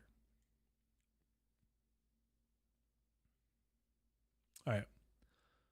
Let's just break this down real quick. Smite does not compete with League and Dota. Okay? This is from the words of one of the devs at Hi-Rez. That is not their competition. Okay? So in Smite's eyes, Hi-Rez's eyes, the only competition that currently exists is Predecessor. And they think Predecessor, we all know Predecessor is going to die. It has zero chance of surviving in a long-term anything. So essentially, Hi-Rez has no competition, right? Then this game that was leaked, Deadlock. It will be Smite's first and only true competition from a major multi-billion-dollar company that is also taking feedback from Smite players, which has never happened before. So of course, anyone playing it that likes it is going to be hyping it up. Common fucking sense. Because it's either going to make Hi-Rez fucking do some shit, or it's going to give them another game to play. Do you know how long it's been where if you were a Smite content creator and the game fell off for you, or you didn't like it, or anything, any number of reasons, you just couldn't make content for Smite anymore, you had nothing else to make content on because there was nothing similar? Well, guess what? Now it's coming. The revert of 9.5 will leave the game in a more damaged state than before. Something Smite can't really afford, bro. Smite can't afford to keep it how it is. Dude, this is May. We are 7 days into June, and this number has already dropped 300. Hold on. I'm no math wizard, but for this to go down 300 average in 7 days means there's a lot less than 300 people that are no longer averagely playing the game.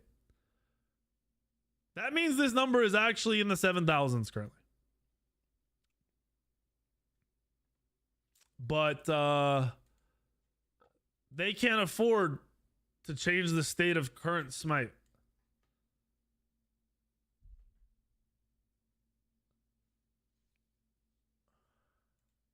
Hi-Rez needs to just them cry and cry. Hi-Rez needs to just them cry and cry.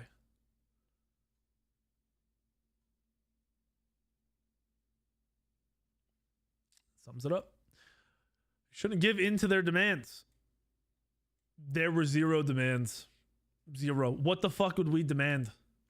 What are we demanding? We're gonna leave the game? Yeah, well, if it's fucking dead, they're gonna go play something else. Everyone is gonna go play something else. That's not just creators. Especially if they are threatening to just walk away.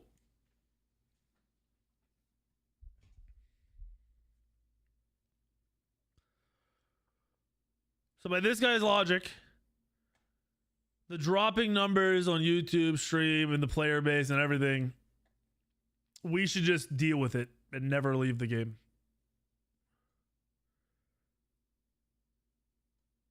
What's up, Atu? Sign up, bro. On Monday. Every streamer, yeah, this patch sucks. Hi-Rez does something, casual Andy, you shouldn't give in to their demands. Vast majority of people don't play Smite because of streamer And if they leave, someone else will take their place. This is not true, unfortunately. Pretty much every Smite streamer that has quit, gone somewhere else, YouTuber that's quit, gone somewhere else, their viewer base disintegrates and does not trickle down to other content creators. It sounds weird, but over years it gets to a point where a lot of people, I mean, most of my viewer base and Twitch don't even play the game right now. Not saying I'm the best content creator in the world or I'm super entertaining, but a lot of people don't watch me just because of Smite. And if I stop streaming, there isn't another content creator they might fall to. There's a good chance they go to another game. There's a good chance they go find someone else that they have, you know, a secondary streamer they think is entertaining already that isn't in Smite.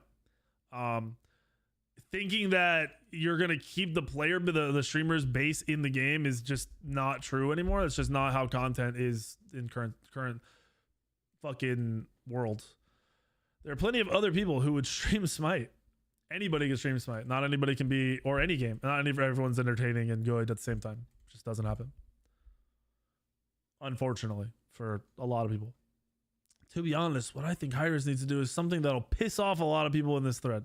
They need to take a step back and assess who they are making Smite for. Is it the Pro League and the diehard competitives, or the average gamer looking for a good third-person MOBA?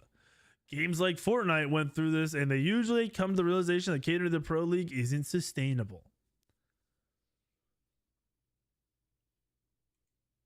Okay.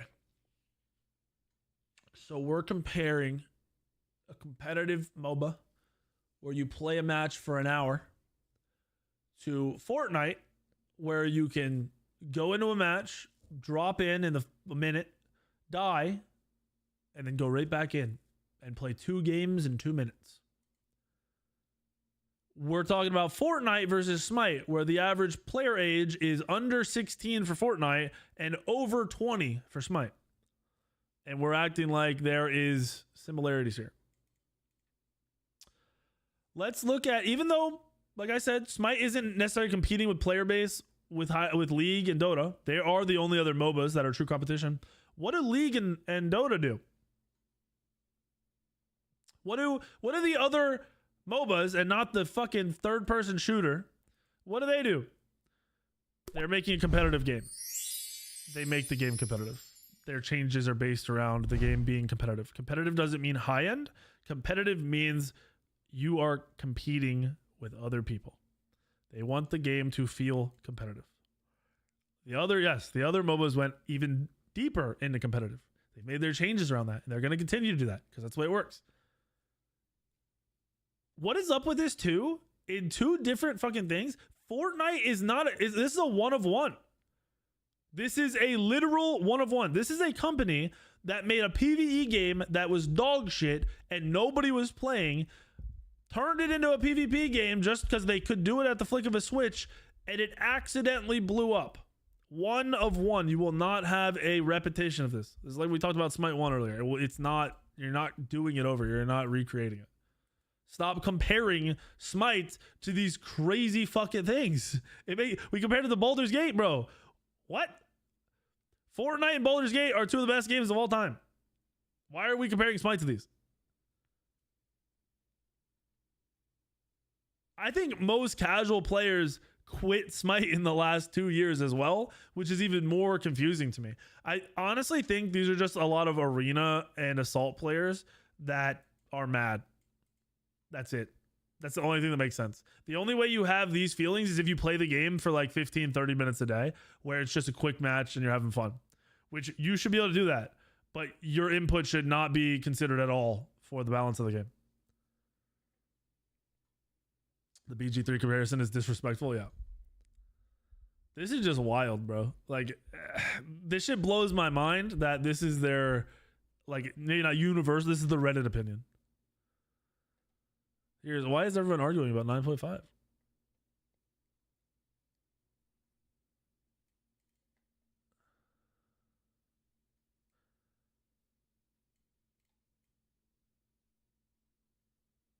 Bro, I talked about this for a minute. Praising change is fine. It's been 2 years. This wasn't last month where we were like, bro, 9.5 is the fucking best. And then 30 days later, we're like, get fucking rid of it. This is 2 years later. This is 20, what? Not 24. This is, oh yeah, it would be 24 patches later. We've gone through 24 major patches and 24 nerf patches. So 40 fucking 8 patches since this patch we dropped. The thing that's crazy is 9.5 wasn't even the big argument. It was that this mid-season patch was fucking boring and we wanted some crazy shit. And the ideas were, hey, bring back our old fucking items that were OP, which they probably can't do because they don't have enough devs, or revert 9.5. 9.5 they can do because they can sit there and just change numbers. It doesn't take any coding. They're just changing numbers. So which one are they going to do? 9.5.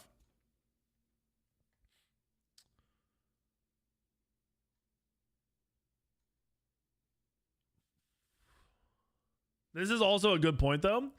They said, I think a lot of people view the current state of items as a revert to the way things were before 9.5. So why do we even bother with health and defense increases? This is kind of true. This is like where I'm saying, I don't know how the game, if they start changing health and defense, what the game is actually going to look like after they do that.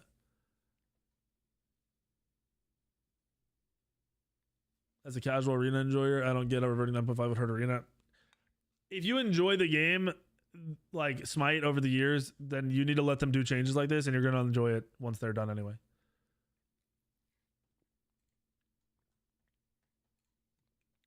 I'm surprised there's this much talk on Reddit. Like I'm genuinely surprised.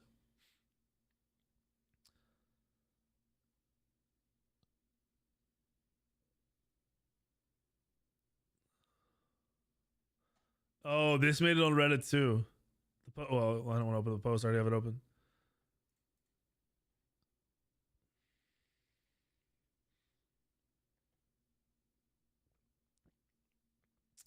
In case people are wondering what this is about, Valve has contacted a lot of content creators and pro Smite players. So this isn't true. A Dota 2 content creator made a group chat. I'm not fucking in it. That guy's a fucking bitch. With a bunch of content creators and pros to get them to play this other game. Especially making group chats and giving them the chance to play the alpha version of the upcoming game Deadlock. I can't say too much because I'm NDA'd, but imagine I could get a bunch of Overwatch people to come play Smite 2 because I had a way to invite them. That's essentially what this guy did. This is not just some random ad campaign. This is not an employee of Valve doing this. It's much more direct attempt at stealing players. I can't believe I read this and I thought part of it was actually interesting. The idea that like Steam or Epic Games would have all these numbers and all these analytics that could help them build a game around, and they could just make a competitor to any game that they wanted. And this tweet is basically him crying about that, which to me, I never thought about that from a business perspective. So it was pretty interesting read. I just couldn't believe that he posted this on here. I read this right before I got to the beach. I was like, what the fuck? But yeah, this is just wrong.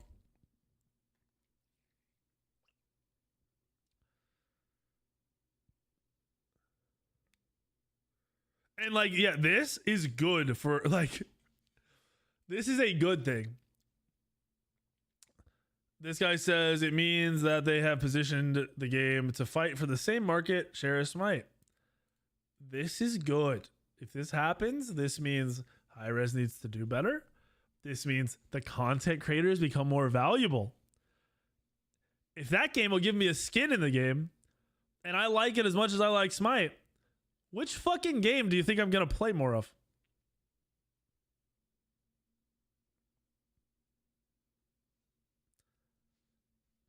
I've been playing Smite for 12 years. The only money I've made is from Nexus in the last 2 years, which isn't even Hi-Rez. It's from a third-party company. Every time I come home from work, shit happens. Oh, apparently? Is that true, Zemo? So apparently this was all leaked from Incon. Which is funny to me because he's dog shit at shooters. So like we saw the leaked gameplay of the game. So I don't know how the fuck that guy's gonna transition to this fucking game. But yeah, anyone who plays Smite competition is good. Not just the creators, but you know, definitely the creators too.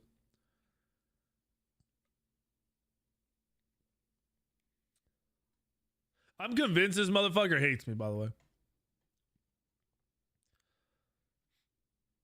No shots at Final K. Like I said, I talked to Final K and had Extreme. Love Final K. He's dope. This motherfucker will respond to Final K all day. And the only response I'll get is like he basically saying I'm wrong. and then going in another tangent. He will not acknowledge anything I say ever for the last 12 years.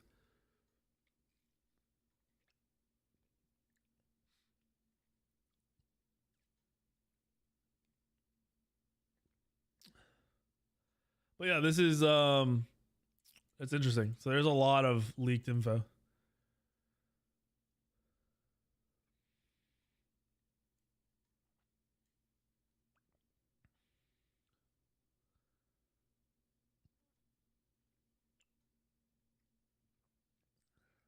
Feedback on my money matches? Oh yeah. I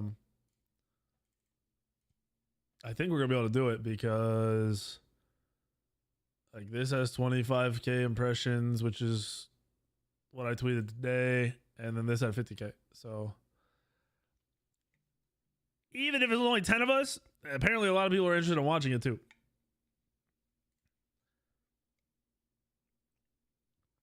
Will I continue working for a company that doesn't care about you?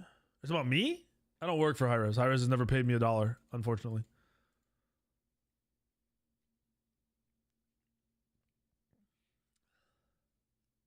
I wish. You know, the only money I ever got from playing Smite outside of like competitive play was a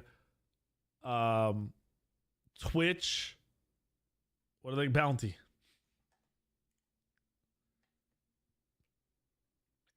Oh, is that the MOBA stream? I'm gonna look at these in a minute, couple minutes. My voice pack made no money, bro. Bro, for my voice pack, I did a charity event with Hi-Rez. The voice pack was part of the charity event. We had to hit a goal. So Hi-Rez had to make like $70,000 from charity from me being there and doing stuff to put my voice pack in the game. I flew out at the crack ass of dawn, like 5 a.m. to Georgia. I recorded my voice pack when I got there. One take, never got to hear it. Never got to give any feedback on what was recorded. Or sorry, it was 2 takes. I read each thing twice. So it wasn't like I did it, listened to it, and did it again. I just did everything twice, and then I never heard about it again until it was in the game. It only happened because Isaiah, so shout out Isaiah. It made no money, so it was in no way helping me. And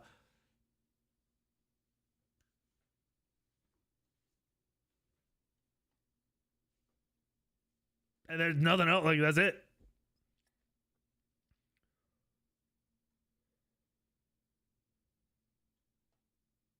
If somebody enjoyed the game and was learning the game with Weekend and Bobby there against yeah, that was interesting. The snipers were ridiculous.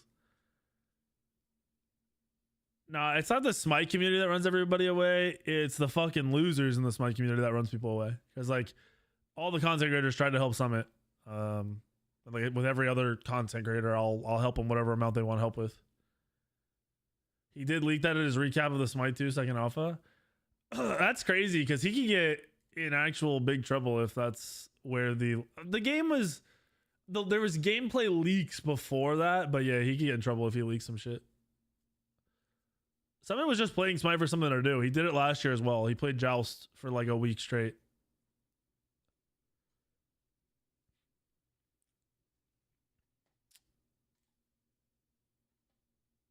Is that all the major takes from this? There's another one.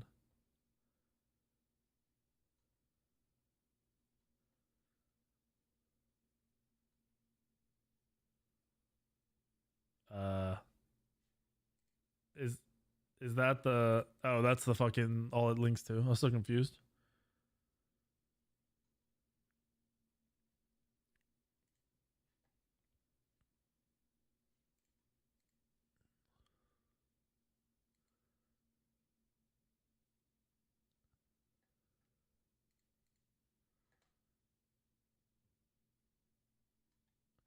Okay, this is kind of fair because Incon has tried to quit Smite like 10 times in the last 5 years.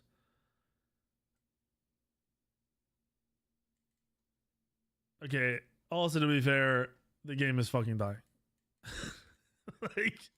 like you can't put this on Smite 2's 2-day alpha that 90% of people didn't play. Will I read your post? Is it a Reddit post?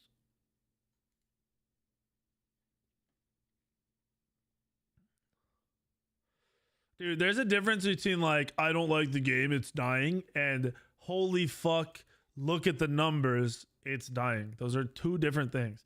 And then to top it off, you have the company making the game saying, oh fuck, we're trending downwards. That doesn't always mean death, but if you trend downwards forever, that means fucking death.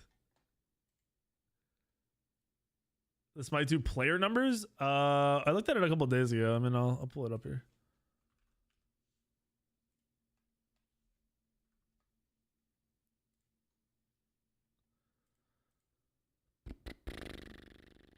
So all that matters here is peak. You can tell very strongly. This is the first alpha, 15K peak. It was 130,000 people tried the game over the course of 3 days. The next alpha, which is a day longer, had 6K peak. Way less average. This tells you that people thought it was cool to try Smite 2. And then this tells you they didn't like it.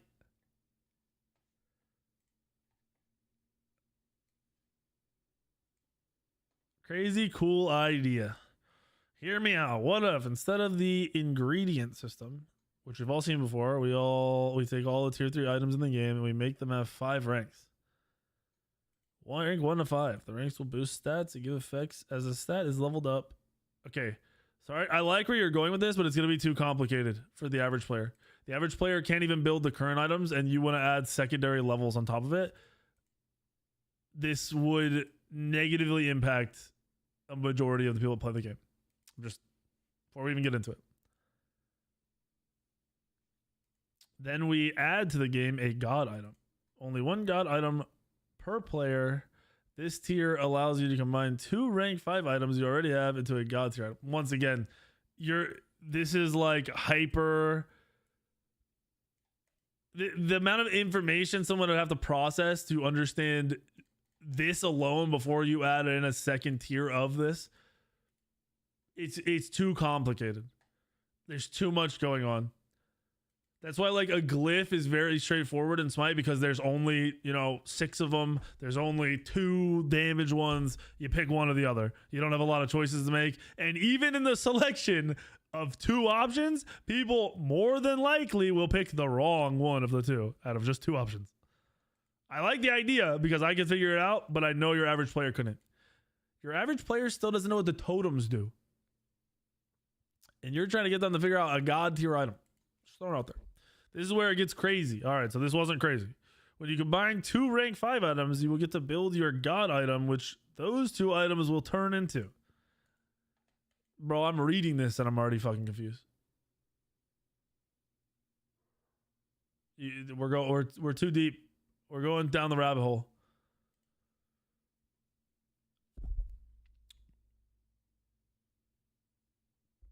No, I understand what you're saying. I'm telling you, it's too complicated for your average player. Just the 1 to 5 ranks are too complicated for you. Your average player doesn't know what 6 items to build. How the fuck are they going to figure out which ones to rank up and which ones to combine into your god item, which is going to give you some crazy fucking shit? They don't know what base items to build. People don't understand MOBAs enough for this shit. You're going into like MMO level stuff. Someone mentioned it. That's like MMO level, like as you're diving deeper and deeper in items. That's some MMO shit.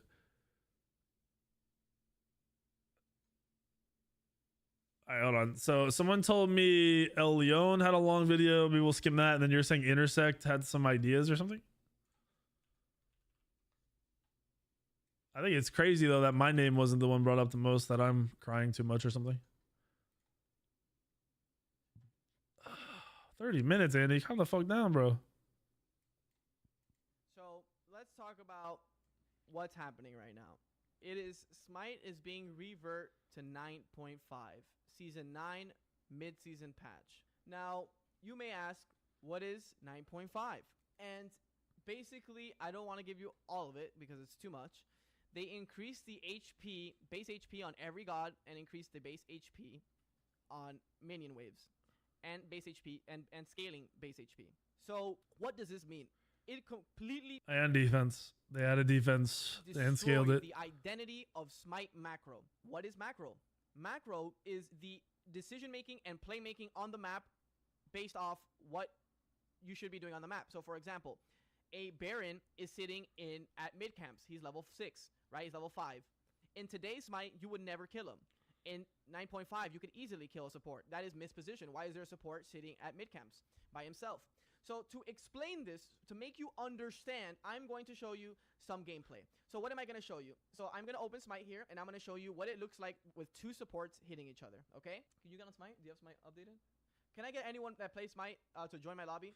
All right, I'll invite someone, Bolden maybe. Smite cannot be a late game game for a couple of reasons. One, there's no scaling. You don't get any stronger past 30 minutes if you're farming efficiently. Turn it up. Let me do this. Right? 2, you don't. Smite has a artistic feature of fighting at level 1, level 2, level 3, level 5, level 7, level 10, not just level 20. If anything, level 20 is more boring to fight at in Smite than 1, 3, 7, 9, 10. The game had no flow. The game's flow was taken away in terms of when you could kill someone, when you couldn't, how you play the map. So let me show you what I'll invite call me JK right quick. Let's go jungle practice. Can you pick So starter, war flag, very normal. So let's fight here. Cast all your abilities as if we're fighting normally right now. This is two supports fighting at level 6 with the items they would have. Okay, so what you just watched is two level 6 supports hit each other for 30 seconds, right? If you watch that and you ask yourself, well, what's the problem with that? There's many. There is no flow. A support should be the easiest target to kill in an early game, right? So what do I mean by this? So I'm going to close Smite, and I'm going to show you what another game looks like and show you two supports fighting each other at level 6 with what items they would have at level 6. Just to give you guys an understanding of anything with Dota in Dota and two supports hitting each other in Smite. Okay, so what am I trying to say here? Is that how did 9.5 happen? So 9.5, what happened in 9.5 is they listened to the 5 or 10% player base that was dying in early game when they're out of position, and they tried to bandage fix these guys dying, which then led to nobody dying at all, and now people focus minion waves. Why would they focus minion waves? Well, it takes less time and no effort to kill a minion wave that gives the same gold that a tank gives, right? So I don't want to confuse your brains with Dota. That is just another perspective. So let's continue to... Before he gets too deep into this, the idea that what people wanted was to feel like the more skilled player, and this is how Hi-Rez explained it, would win in a fight, because just hitting one ability wouldn't mean you killed them. So what Andy's saying is if you're out of position, you should die, and he's correct. But also, getting lucky and hitting one ability shouldn't win a fight for you, is what other people were saying at the time.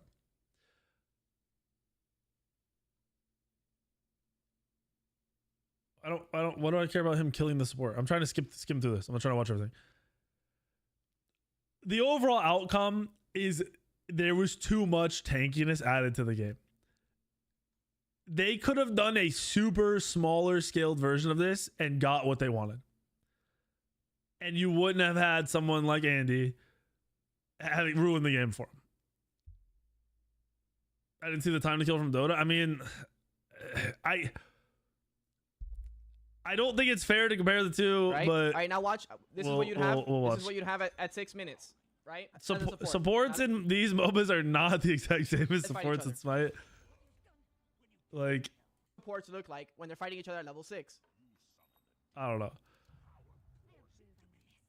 Now you've watched that last fight, right, between me, Bacchus, and Emir, right? It's a different game. This is what you'd have. This is what you'd have at 6 minutes. It's not the same game.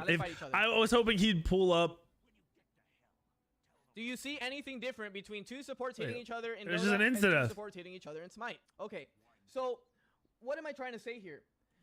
It's not comparable. He should have pulled up what two supports fighting looked like in Smite pre 9.5. That would have been a better representation of what, you know, They why he wants it and what the problem was. choke what you can play in support and in Smite by making it a tank only, right? Now macro and decision making becomes more valuable. Right now in Smite, you don't have to think about anything but when your camps are up and when your mid wave is meeting. He's 100% correct here. That's what matters. He's saying that your decision making, you have way fewer decisions to make, and the decisions you're making are not as impactful anymore since this patch. And he's right. That's all that matters in today's game. If the guy goes left mid camps, you go right mid camps. They go Gold Fury, you go Pyro. They go left tower, you go right tower. You invade blue, they invade purple. Now the question is, He's right. why? It's because no one can kill each other. But that will change with 9.5. He is correct. Pre this patch and like years before this, if you watch SPL, a major portion of SPL games was played over fighting or defending on red buffs on the other team. So either they were inviting you or you were invading them because you were looking to fight and take their buff, not just to get an invade and a trade. So another thing is that's going to be very important in this new patch. No, he's not saying Smite wants to be like Dota. That's why I said that comparison is irrelevant. He plays Dota, so it resides heavily with him. Like the Smite changes versus Dota changes. He was not the best comparison. Another thing we should look at too, even in 9.5 when health is reduced, we need to start looking at how much gold kills are giving. So people are going to say the snowball game is going to be too aggressive. But my counter to that, right? People are going to say if you increase the gold on kills, right? People's counter argument is going to say, "Hey, but this is going to be snowballing." Now my question to them is, why should Smite scale? If you don't scale as a god, why do you want to keep playing the game to continue buying 500 pots? Do you feel rewarding? Why do people stop farming in Smite? After 30 minutes, after 33 minutes, you stop farming, right? Bro, it's hilarious that he points this out. I get asked this like once a week. It used to be like every day. Why are you still farming after you're level 20? So he is correct. People don't understand, and there isn't really a heavy like reason or strategy behind farming to a lot of casual players. You don't care about map control anymore. You care about the next Post fight because level the next 20 fight like is late who game. wins the game, right? We still have comeback mechanics. Yes, we will. Which is actually really good, right? Why? So comeback mechanics without 9.5, right? Without 9.5, comeback mechanics are garbage. Why? Because nothing is happening to begin with. So if you bring a comeback mechanic into a really low competitive like game, you're just doing nothing. Nothing's happening. And if you do win a good early game, just know it doesn't matter because they're going to come back and scale again. So 100% correct. Current Smite, everything you do is irrelevant. You can be down 20,000 gold. One mistake at 30 minutes wins you the game. The actual comeback mechanics that they have right now, not only that, right? Let me Snowballing let me should exist, by the way. It shouldn't be every game, and it shouldn't be the most common version of each match you play. Like, you should more commonly get to late game. But if you're getting fucking railed in the first 10 to 15 minutes of a game, you should not win that fucking game. You didn't play half of the game correctly. Why should you fucking win? Unless the second half is played for 15 minutes incorrectly by the other people, why should you win the game? The problem is, it's not 15 minutes of incorrect play. It's one mistake. And if you're arguing, Blasters, and you disagree, there's no disagreeing or agreeing. It's a fact. I can pull up infinite amount of matches recently where I'm down 10, 20, 15K gold. They throw it a Phoenix and we run it down and end the game. It happens all the fucking time. Oh, a doofus. Okay. Well, fuck guys. My bad, boss. So let's think about things that have happened after 9.5. So there's going to be a lot of things to counter Snowball. And what are these things, right? What are these things that are going to counter the Snowball? So in Season 9, when Snowball was really aggressive and they did this, right? And they did this 9.5 change to increase health, it just made it where it was only 3 or 4 kills per SPL game. Now 9.5 is, we're reverting back to 9.5 with a lot of things added that are going to help counter Snowball. And what are these? Okay, bro. Andy is so fucking passionate. about this 9.5 change, and I know he's fucking mad at everyone telling me he's wrong, that this makes this video even better, and I'm watching it sped up a little bit. So he's like angrily fucking pointing at the fucking monitor. It's great. Mechanic is coming back. It's gonna help. This is fucking great. How big the map is. The map has never been this big. It's actually insane how big the map is compared to old Smite. If you want to fight at 25 minutes, you ran down all the way from your base to their base and won the game. This can't really happen at 25 minutes. Maybe at 35 or 40 minutes. But now the map is much bigger, right? And EFG is also another thing that's very important. So there's a lot of other mechanics in the map. The map design is completely different than it was in season 9. So when you come back to 9.5, there's actually things fighting versus snowball. So this is going to be even more perfect than He's 100% correct. This anti-snowball shit that's in Smite now, the like get a kill late game and get 1,000 fucking million gold, all this stuff was implemented more recently than it wasn't part of season 9. That alone basically would have been the solution to the problem that 9.5 was supposed to fix. So that's why it's even more weird when you process all of the changes that have happened since then, and how, I don't know, like, it's good because the game needs to go through all these iterations. It's just crazy to see how things counter each other from like 2 years ago, and like things would have applied 2 years ago that are being applied now because of a different problem. It's weird. They even think, well, you feel like the bounties are dumb because you get punished for going 8-0. The thing is, with those bounties but more kills happening, the bounties won't carry the same weight because there will just be more fighting. So if so say, I don't know, in a game right now, if you're 8-0 and you die, you give your whole lead over, right? But that's because you're 8-0 at 20 minutes and they have the comeback mechanic. With this change, if everyone's dying faster and you're 8-0 at fucking 4 minutes and you die, you're not going to lose your whole fucking lead. You're not going to throw it all. You're good. That snowball is going to be kind of countered. It's, the other person now has a chance to win the game, but it's not at 20 minutes. It's not when the game is fucking over, right? It's not that one death causes you to lose. That one death just brings them back a little bit, and then you can go back to doing your thing for another 10 more minutes. Bro, I might, PBM. Daedra, my editor, been telling me to just do that shit. Even know. So 9.5 is such a good thing that's going to happen to this game, because without even knowing, they have added things that have helped, that would have helped that patch, but without knowing. Like the anti-snowball. So another thing to think about now that 9.5 is coming back, right, is the flow of the game is going to be back. And now these tier 2s that they added make sense. He's correct.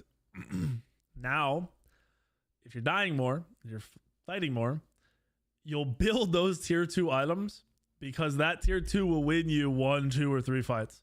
Where in current Smite, and I was talking this with Bobby, I don't give a fuck about tier 2 stats because I'm AFK farming the tier 3 item anyway. Now, why? Why do these tier...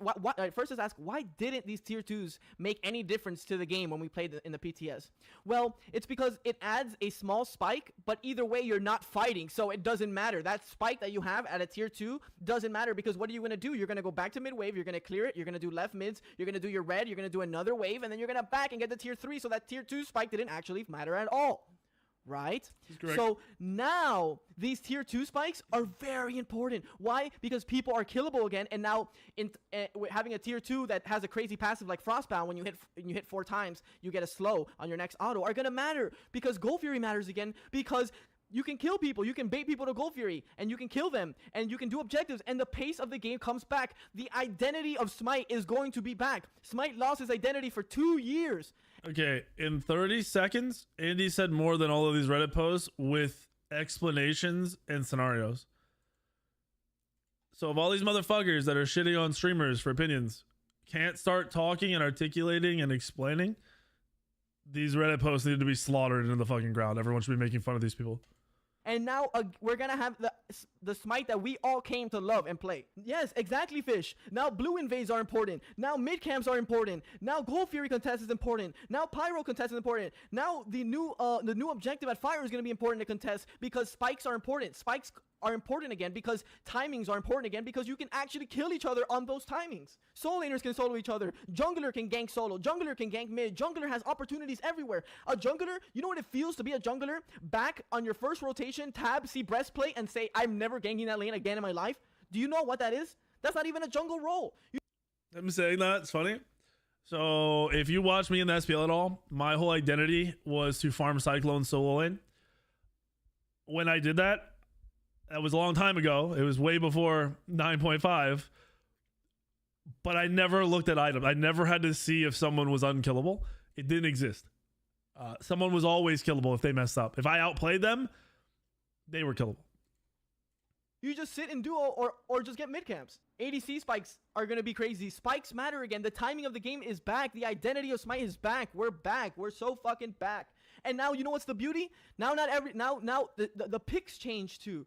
The picks, because now you're thinking about, damn, early game is important, but late game is... I didn't even think about this before he dives into his thing. Gods like Ymir and support could be more valuable. Gods that could just fight could have more value because they won't fall off in the middle late game that suck right now. You won't have to see the same gods every game. They might still be really good, probably will, but you also might see some of these other gods come up and just have just inherent value because of the point in the game where they can fight, the amount of fighting they can do, and that more than likely, if that early game goes the way they want, or they can shut down invades and have kills off of it that matter, could turn into them making it to late game where current Smite, you always go late game. There's no hyper carries. There's no snowball. It's everyone just makes it to 30 minutes. Is important too. I'm not sure. You think we can hold them off? Maybe I can play a Tiamat with tablet, and maybe we can slow down their pace and just not contest as many Gold Furies, and maybe we're down 6 or 7k, but I have a Tiamat late game. Or on the other side of the coin, yo, let's play Izzy, Sylvanas, and look to invade and play aggressive and try to get these Gold Furies because they can't defend them. You see what I mean? Now there's variety in picks. Now there's different ways to think. Assassin supports can be back. Warrior supports can be back. Bro, mage supports, anything can be back. That's the beauty. They're bringing back variety. Sorry, no sub league tomorrow. Sunday is my anniversary. So that's why I was gone yesterday. And then tomorrow I'm probably going to go out to eat. So I'll stream at some point, but it'll be later. So 10.6 is the comeback mechanic, right? 10.6 is it comeback, and was it the ghost comeback, and what else? I think yeah, I think it's fine. The power nerf, I think is fine. Like, I think it's the power nerf plus 9.5 that make the game feel like this. I think you remove 9.5 and then the power becomes different. You can scale it up or down. You feel like he's spitting, but you're not comprehending it. He's saying that if they revert correctly, you will be fighting more. You will be killing and dying more. There will be objective play to die and fight over that matters. And your main goal will not only be getting to 30 minutes. Because in current Smite at 30 minutes, as long as you make it there, anybody can win the game. I'm going to... I usually don't do this. Honestly, a lot lately I don't do this. There is a chance that it is not as exciting and as hype as Andy is making it right now. Especially since we don't actually know how deep they're going to revert. So this is a perfect world for Andy. I hope it happens. There's a very good chance it doesn't happen exactly like this. You know what I mean? I'm not sure, but I just know that 9.5 is a significant problem, like the biggest problem there is. So you take this is the way I look at it if I'm high res. I bring the exact game I have to 9.5 in terms of health. Then I get a feeling for the game. I watch games, I watch comp players, I watch ranked, I watch casuals. I don't just look at a goddamn statistic page. I watch, I listen. And then I say, okay, I do think that people are dying. You know, there's 20, let's just say there's 17 kills on average at 10 minutes. Okay, maybe people are dying too much, right? Maybe you tone it down just a little bit. Or, you know, you can do whatever you want. I just know 9.5 is the initial garbage thing. If I'm a better, all right, this is what I'll say. If I'm a better mid laner than this guy, then he better sit in the tower the whole goddamn game. If not, if he comes out 1 second, I'm killing him. And that's how that pressure works. Not just this guy sitting under tower and like, bro, I can't physically kill people that I'm better than. You know what I mean? That is crazy. Yeah, I think the power nerf might settle in really well with 9.5 being removed. Bro, you can do anything. When look. In 9. If there's a lack of damage, you can only pick the characters that have multiple spells in high DPS. If there is an abundance of damage, then any character can be good.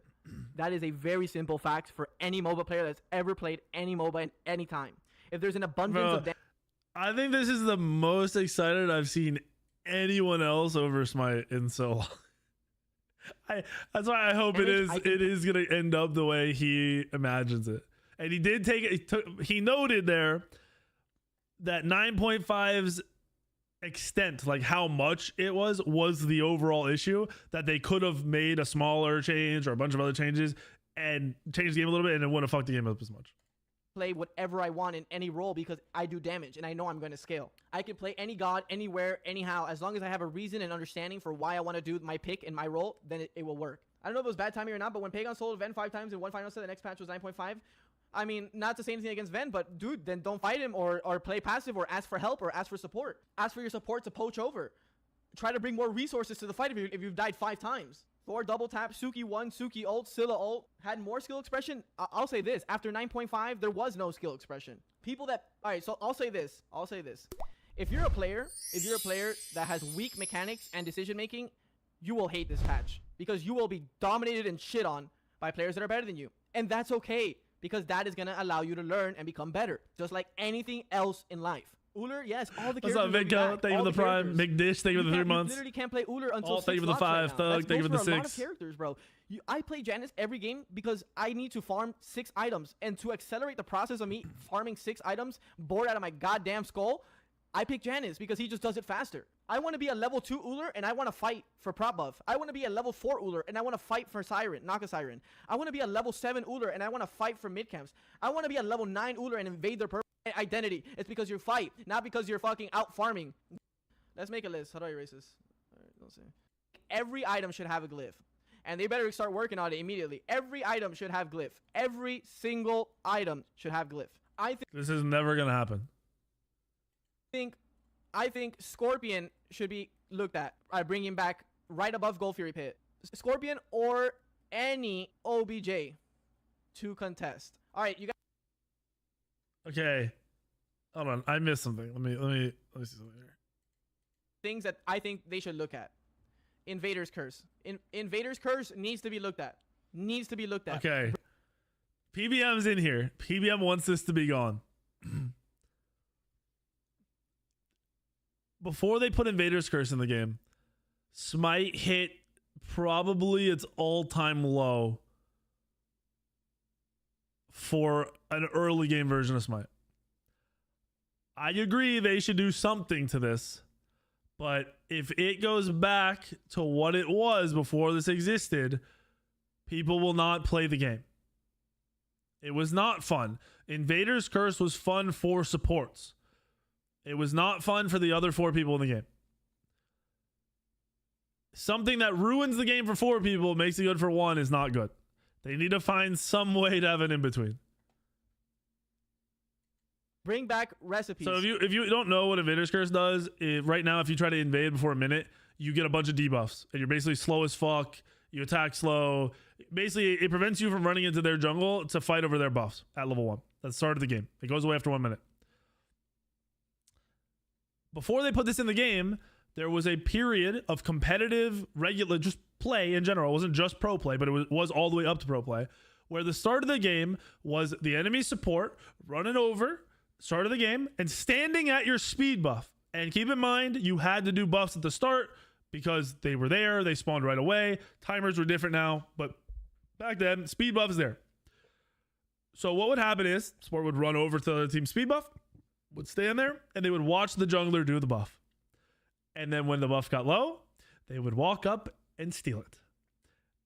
Yes, you could say, oh, out-secure them. How the fuck do you out-secure a Fafnir that stuns you and then autos it and steals it from you? The problem was, if as a jungler you're like, okay, I'm going to save my ability to steal it from him, you would die. Because while you're hitting your speed buff, the enemy support is whacking you in the back. Oh, let's kill the enemy support. They didn't give a fuck. They would run in circles and just waste your time.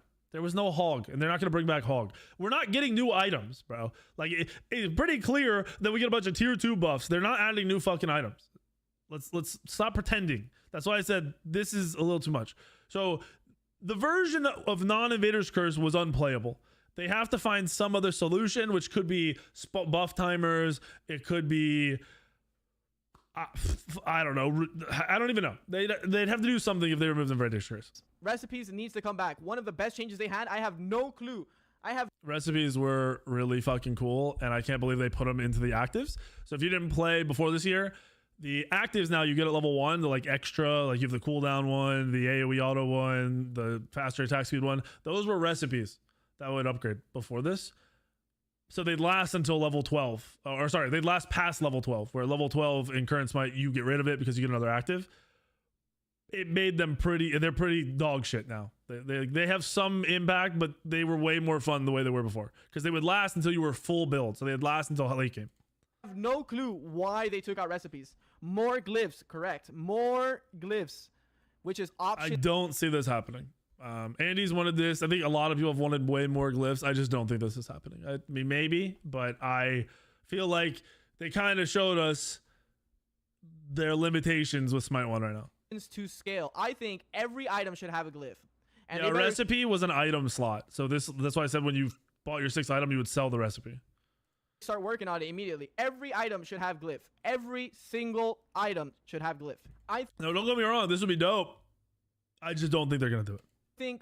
I think Scorpion should be looked at. I bring him back. His reason for more glyphs, by the way, is once you're full build in Smite, you buy 500 potions, you buy a 3k pot.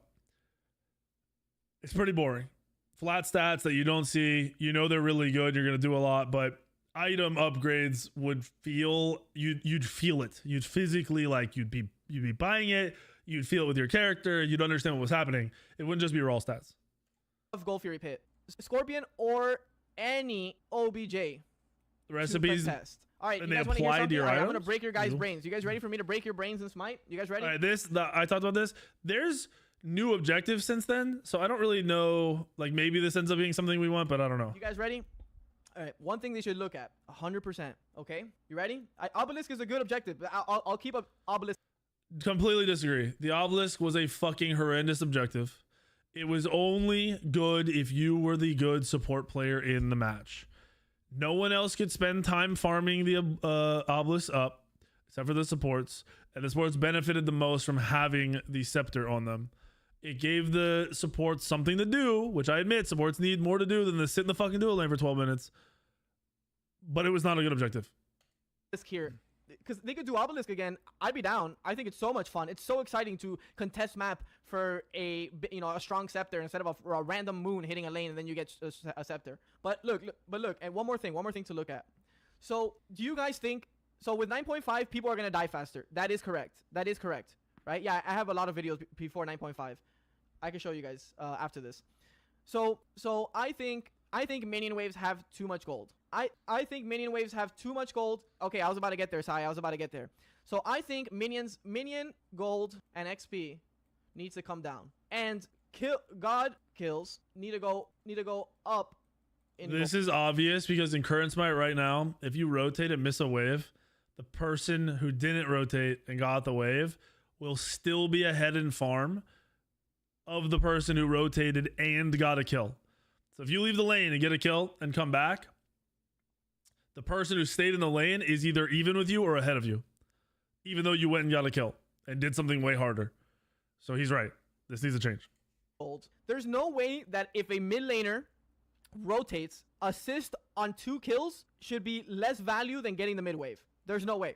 That is motivating players to not leave their lane. It has to be worth, rotations have to be worth if executed properly. So I'm going to say this, right? But if you do this, right? These two things, if you do this, what happens?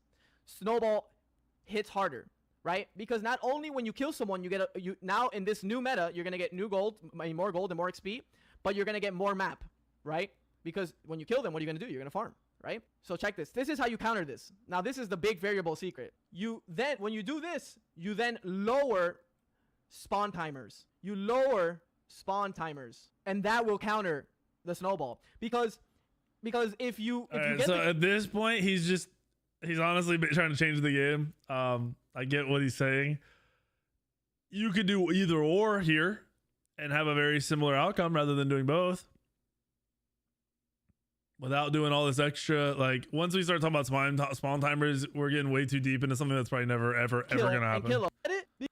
Got the fuck person. I would never fight in this meta. Someone said the end is funny. What they should do is they should re-add a comp that can solo goals, meaning more items faster, leaving us around.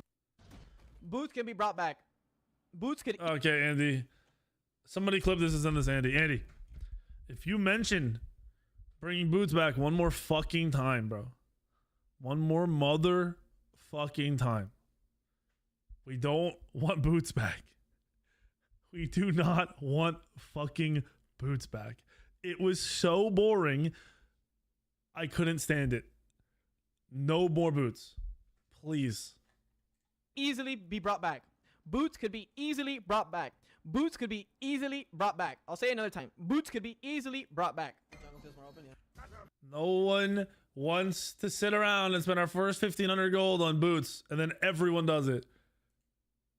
No more Boots, Andy. So this is, he's watching gameplay from pre 9.5.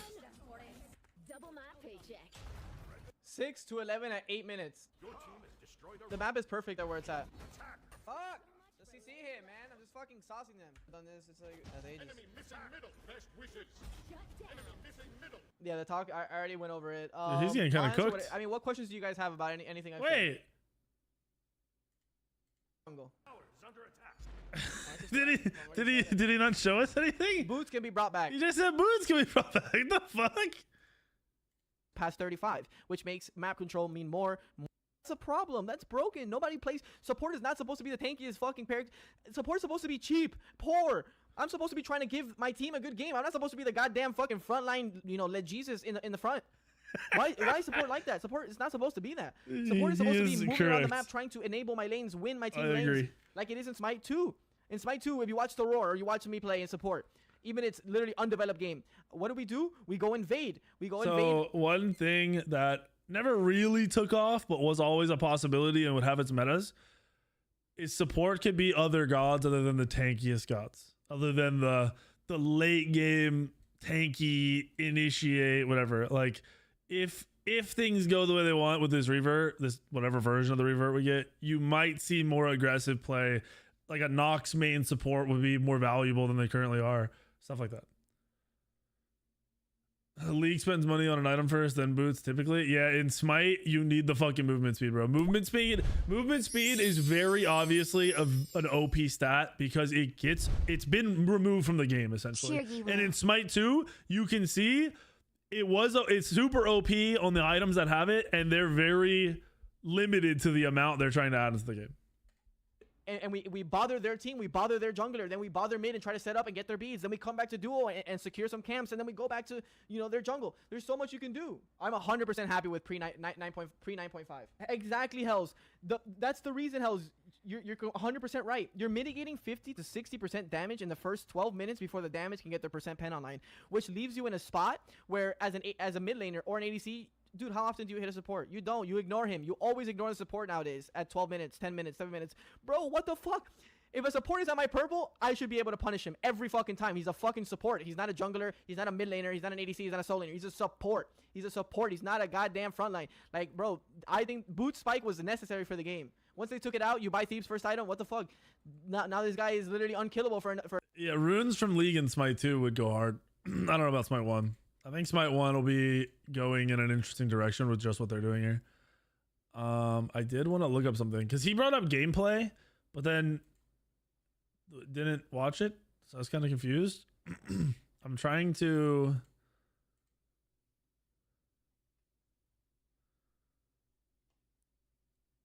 I'm going to try to find gameplay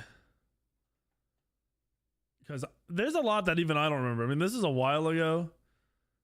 I feel like it's hard to remember everything from back then. Holy fuck, bro. I'm showing the max amount of shit per page and I have to go back so far. Hold on, I'm in October of 2023.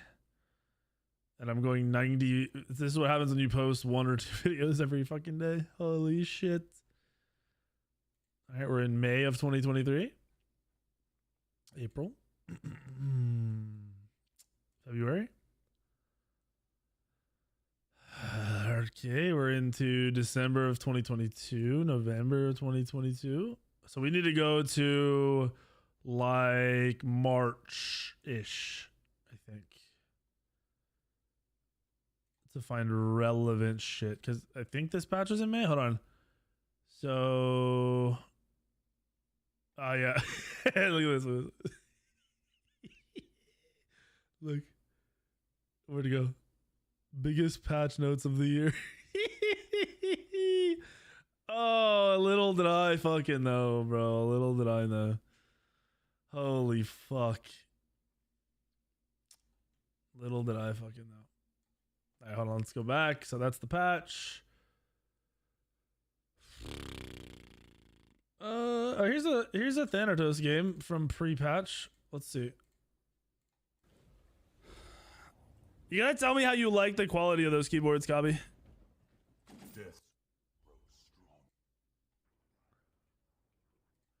Okay, maybe even. Well, you can see there's 5 kills in 2 fucking minutes. So I guess this is a good one to pull up. Let me see. Here, actually, let's leave it smaller. All the pillows are fucking getting flopped around. They're just going nuts. Bro, this is like 2 fucking years ago.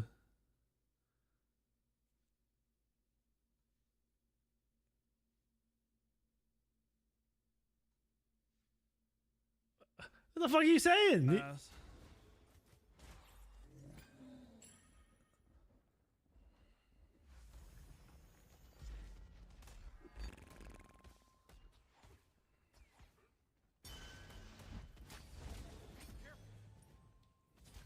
I don't remember. Oh, I hit him. Holy shit, he's so low. Wait. Oh, I hit him. Holy shit, he's so low. How did he get so fucking low? Yo. This. All right. This dude's at like 80%. This ult hits him with a fucking combo right here. And this dude's basically fucking dead.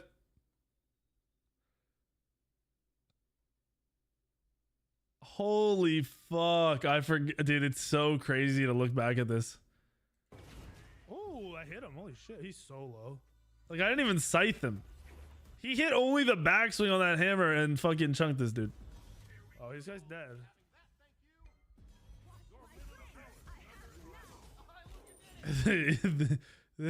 That's the solo who's in mid at fucking 1 minute.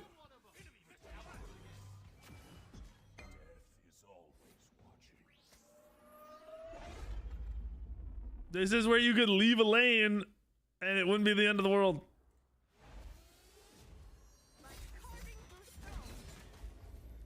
Move, you're body blocking the fuck out of me. That's a solo warrior.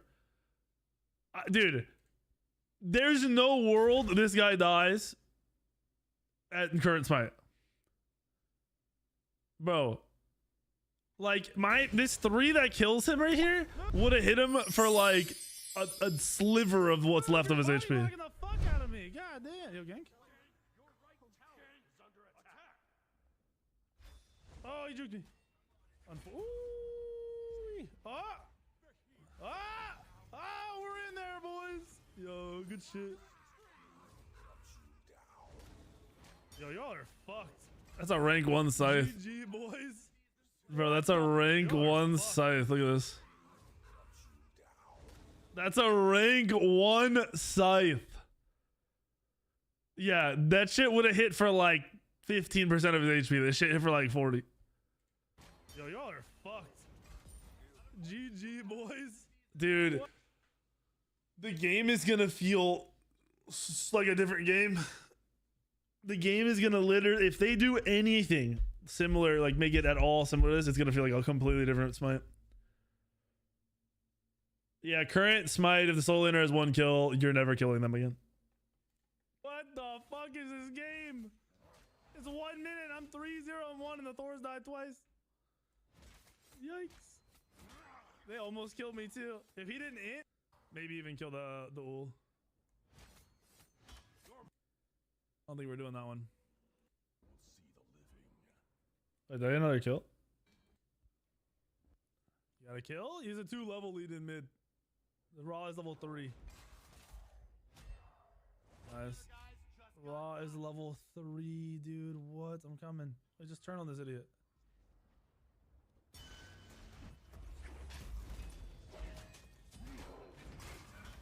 Oh, it's unfortunate.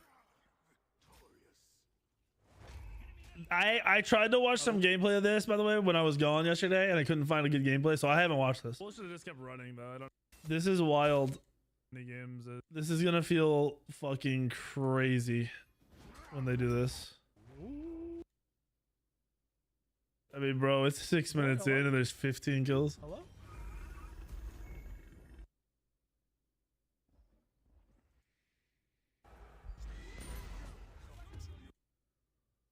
No, he put me in combat. This guy's f***ing dude. Oh, he's committed. How are you guys getting 1v2'd? Bro, you all stink. You guys fucking stink, dude.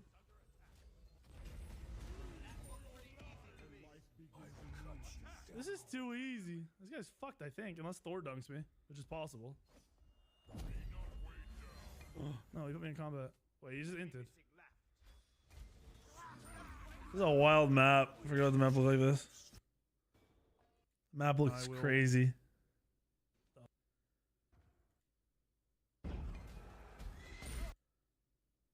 Oh shit, here we go. Drunk as fuck right now doing swirly swirls on accident. Wait, can I fucking... So peak Smite? Okay, so... I'll be honest, I don't remember... Let me see something here.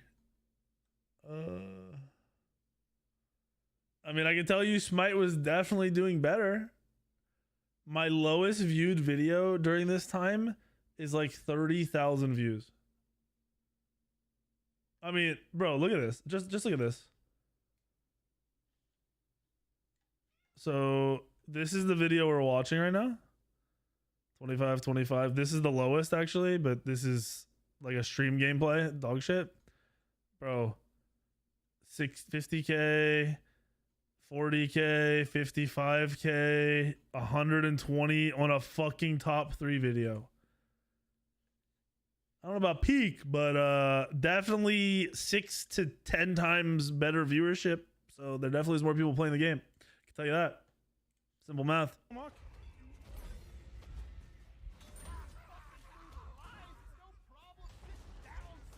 you did not just do that.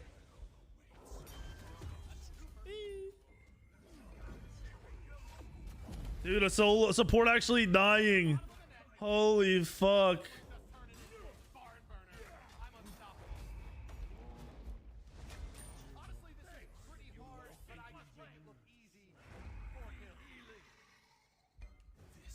Can I get there in time?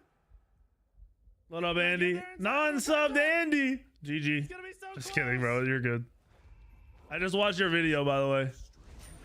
I roasted you. No! That had to have been so close, dude. That had to have been so fucking... I have 19...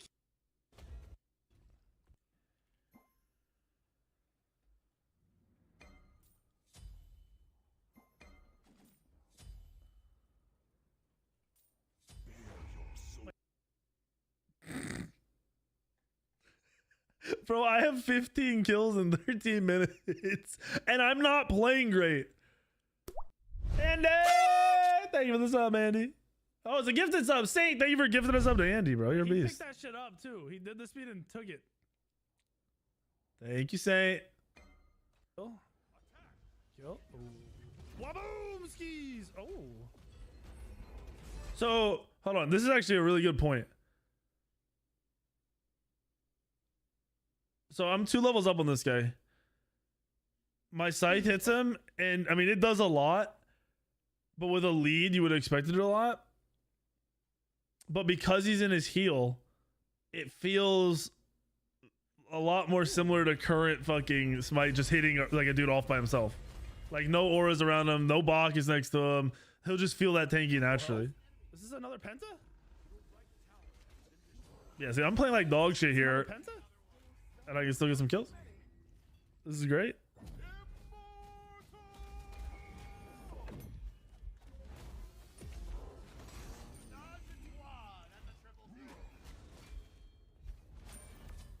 Where's the Penta? Who the fuck got the other kill? What is this? I'm pretty sure this is a ranked game. Who got the other kill? If I just get my sight.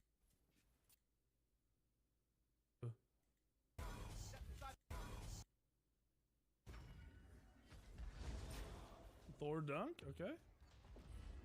Y'all gonna pump? Y'all gonna pump?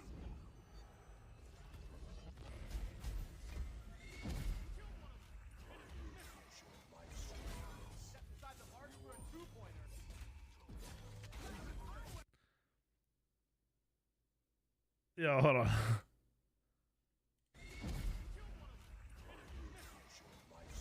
In current Smite, walking into this, even with a 2-level lead,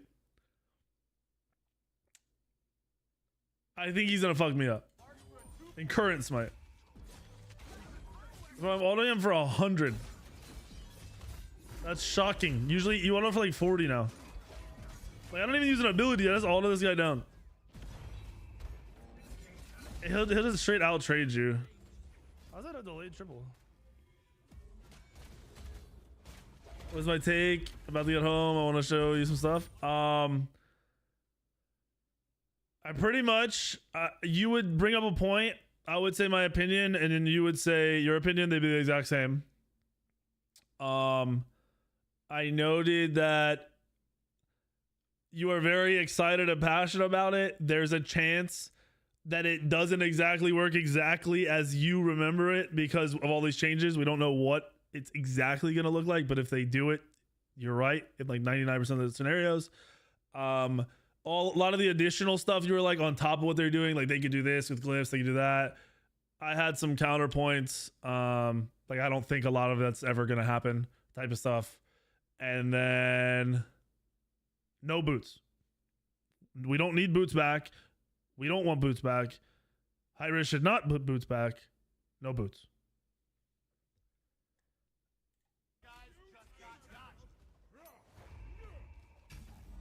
Yo.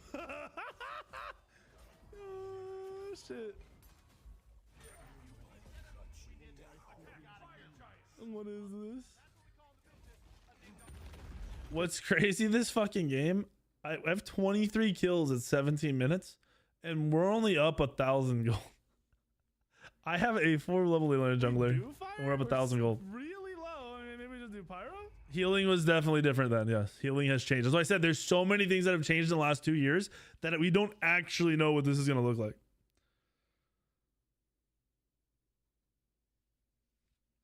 Oh, you're saying boots are good because it delayed the spikes of defense and shit. Yeah, but I mean, like, there's no boots in this. This is right before the patch video with no boots, and game feeling pretty fucking good. What if you buy boots? Do you have to be like level 7? Dude, I really just don't want boots. They're not exciting. They're just stale. Where like no matter what they do to other items, you're building boots. I think that's fucking stale. Where in current Smite, yeah, builds get stale, but they change items, then at least the build changed a little bit. I don't know. Also, we had some of the worst metas with, what were the fast boots, dude? Started with a T, I think.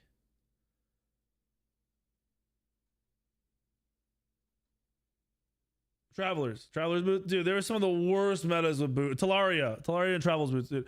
I personally don't want boots back. I hated boots. I never thought they were good.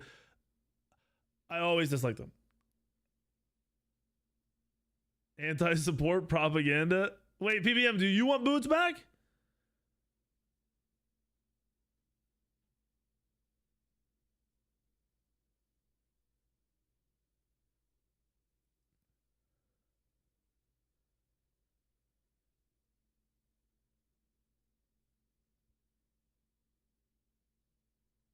All right, thank you.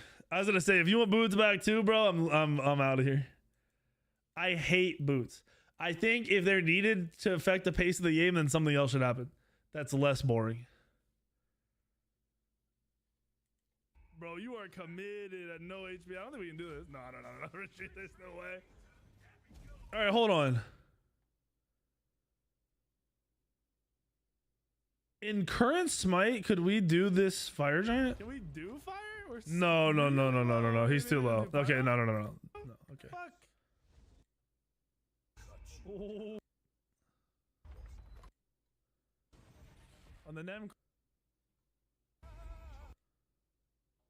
Yeah, I mean, this is a 26 kill game where I tripled everyone. This, I mean, he did 5k damage and he was carryable. Okay. I don't think anyone talked about this. If you are a superior player pre 9.5, it's more possible to hard carry a game. So you fuckers who are like, I'm an ELO. If they revert this shit and you're not fucking carrying your games, you are not in fucking ELO hell. Okay? Turner, thank you for the gift sub to PBM.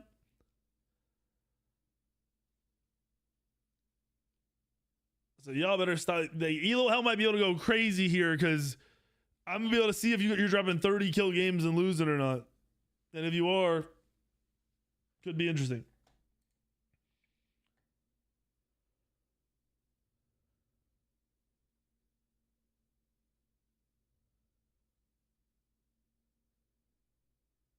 All right, Mindy's trolling.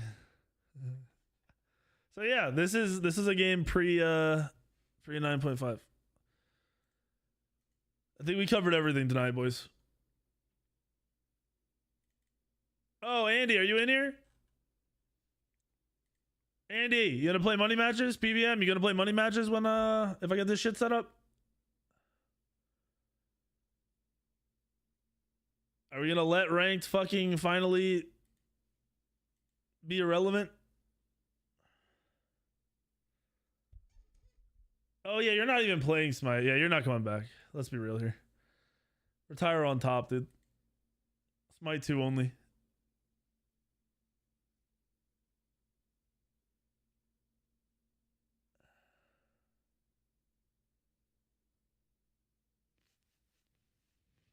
Dude, if they remove Invader's Curse, I'm gonna change roles to support. I'm not going through that again. I'm never going through that again. Do you remember when they added Invader's Curse? Because boots were still in the game, right? When they added Invader's Curse, do we know like what patch that was or when that was? Dude, I guess I can probably look it up. When was Invader's Curse added to Smite? Patch 8.1 and patch 10.1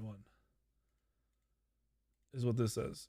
This says patch 8.1. So let me find patch 8.1 and watch a game from before it and see if it's shows what I remember. Wait. Oh fuck. Here we go. All right. 8.12.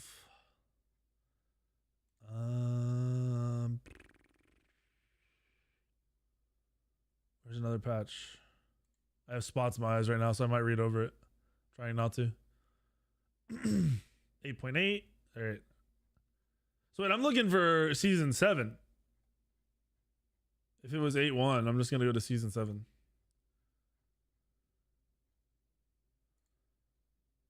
Let me find a single season 7 patch and then watch a game before it.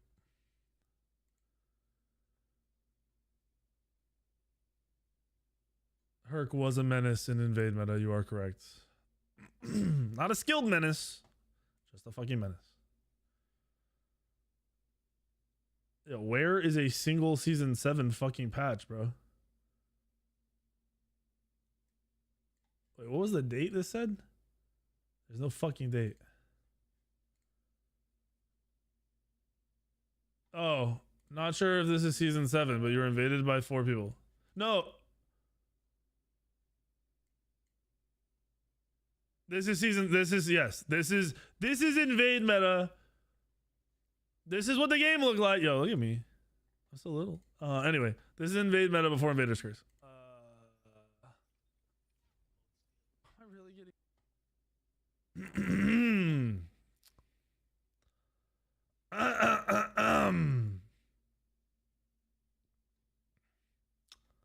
This is 21 This is 21 seconds into the game. There's no creep waves meeting yet. There's no camp spawn yet. Team.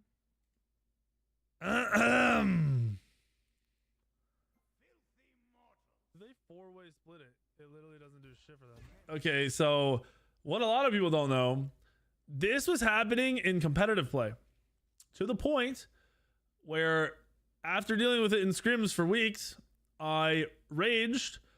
We F6 after I was invaded. I stopped buying a starter and started buying full boots or whatever amount of boots you could buy at level 1, and I started running at them. And it was just a fight and a restart and a fight and a restart and a fight and a restart, and it carried over into the SPL where it was just fighting at level fucking 1. Horrific. Lol. This kid sucks. You 4-way split above. You're literally fucked now. What does this? There's no date on this, is there? Tallyho, do you know? Yeah, because it just says 4 years ago.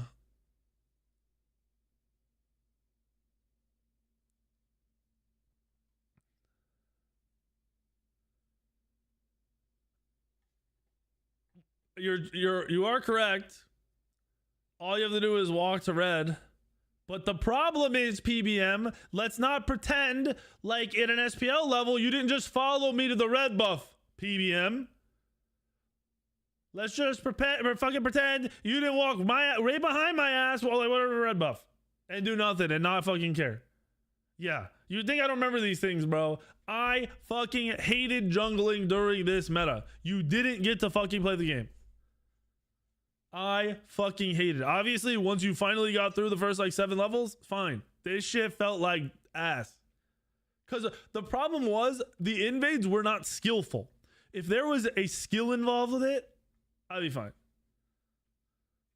I'd be fine with it. Where's my support? See, that's the other thing, bro. If you have the fucking shitty McShitterton support, you fucking lose early game. If you got PBM and the fucking goon squad running at your fucking speed buff early game, what the fuck do you do? Let's see. How did this game end? Oh, yeah. Get fucked, idiots. Also, that's Boots' second.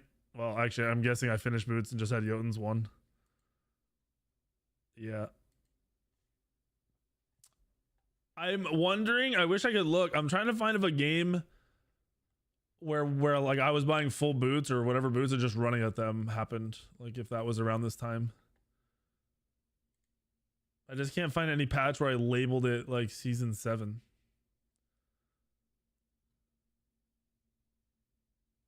Which is weird. Yeah, that's a season 8 tier list. How many videos was I dropping during this time? Holy fuck, bro.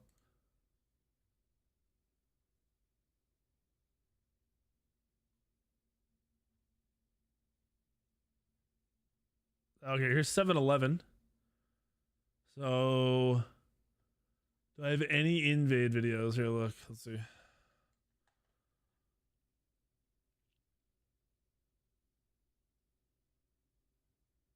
Okay, let's go.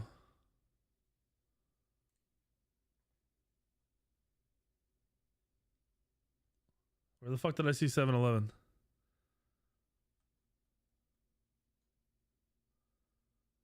Am I blind?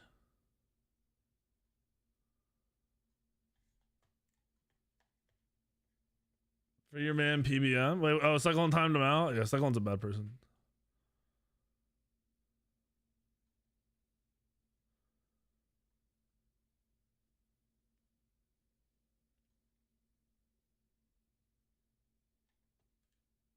How many fucking kills was this? Is this a hard clickbait?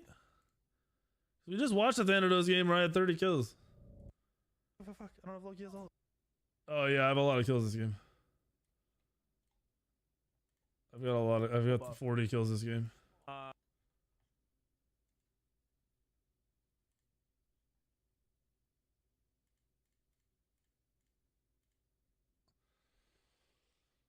Oh shit, yo! I need your all's advice to this. I forgot we stopped doing this. I think. Would you guys that watch my play-by-play, so non-Smite stream content, so stuff I record put on YouTube? Would you want this back in a prettier format than this that isn't ugly as fuck from Daedra? Like the full build at the start of the game. Okay. See, there's stuff like this that just disappears, and I don't really know why.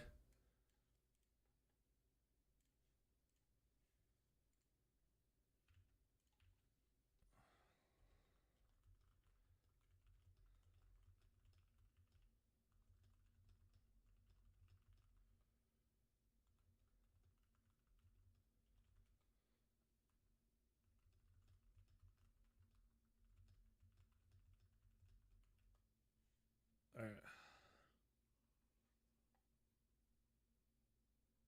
Copying you again? Yeah, dude. Who's using whose editor?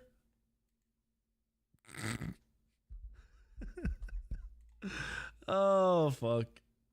I don't know if I can find an invade. I don't know if I can find a fucking invade.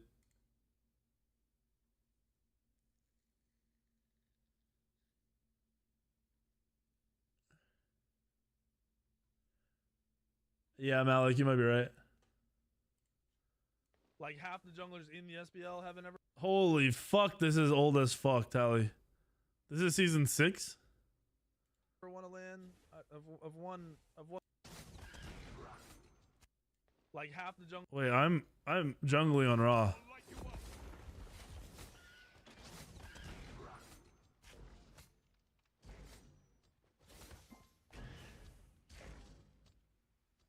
This is a full wave. I'm just chilling. I'm a jungler. Okay.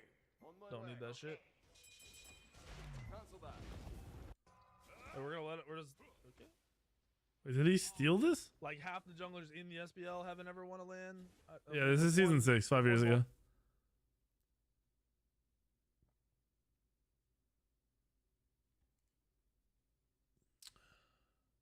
Smite worth playing again? Yeah, when they put this patch in, it will be. Yes. Yeah, dude, that's what I was gonna say. This was shocking because he leaped out of nowhere instead of just autoing me in the back for fucking 15 seconds before the buff spawned. Or, you know, as I was killing the buff. There's gotta be, like SPL gameplay of this, right? Like,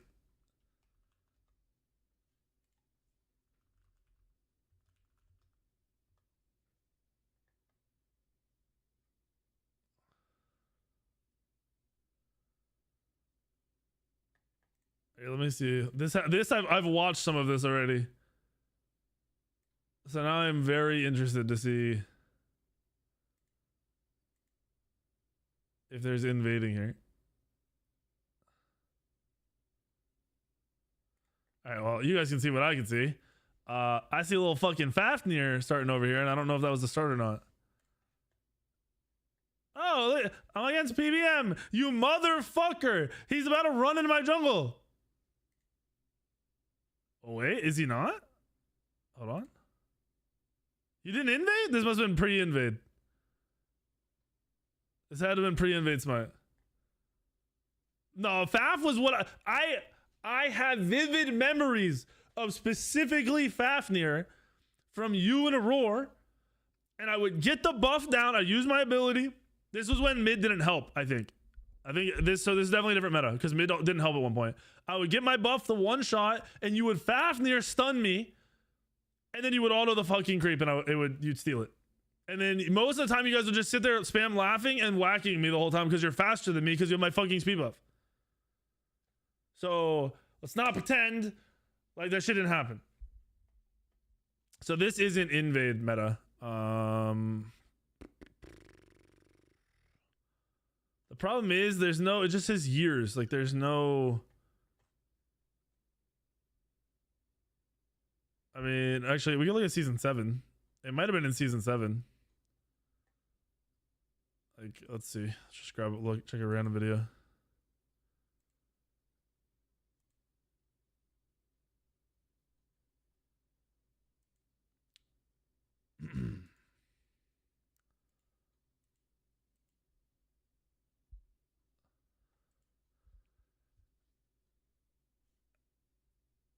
Click that one, SK Dig. Oh, wait, not this one?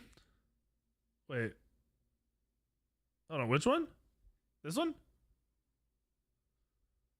Wait, which one am I clicking? Do I need to go back? So this one. This one? Oh, season 6. I got you. This one? Or hold on. Yeah, this one, right?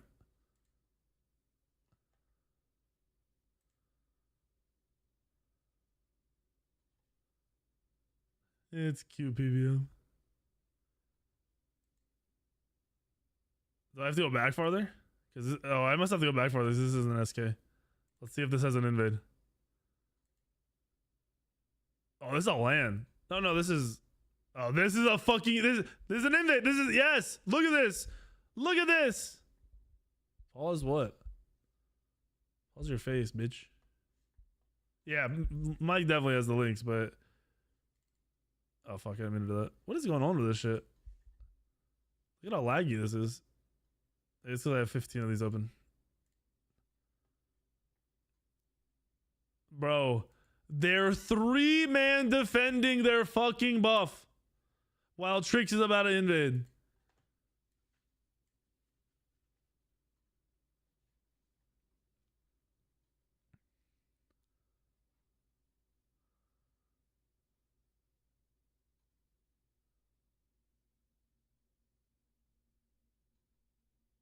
Jones, your dog shit at Smite. My car shits on yours. Smell my balls. Little child boy.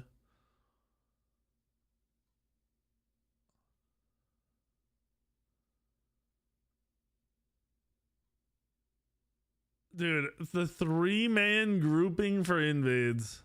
Holy fuck.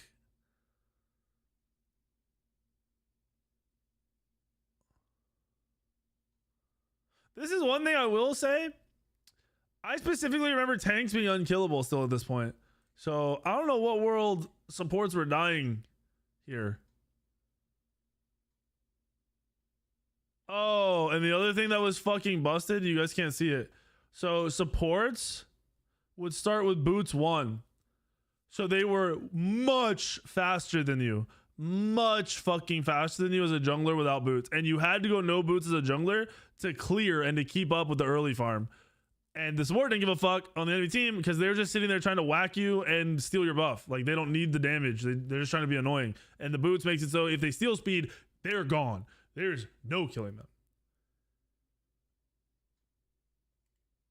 Chalice plus HP pots? Yeah, so you were literally never dying. You were just fucking running at them.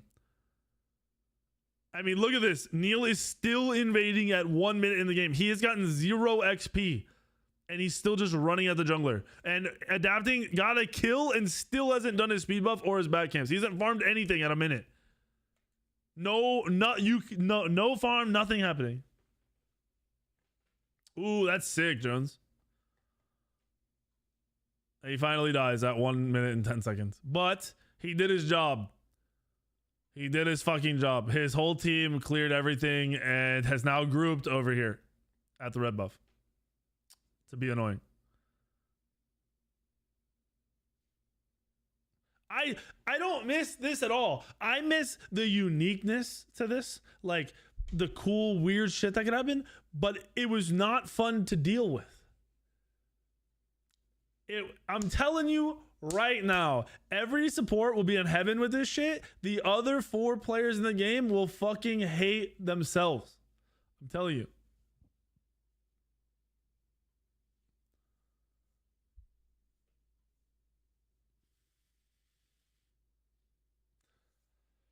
The thing is, this always led, let me see, this always led to more fighting at the buffs when they spawned, though. Like, for like 2 years, it was if you weren't at your red buff before it spawned, you were gonna lose the fucking game because you weren't getting your farm, and then you couldn't. It was just shit.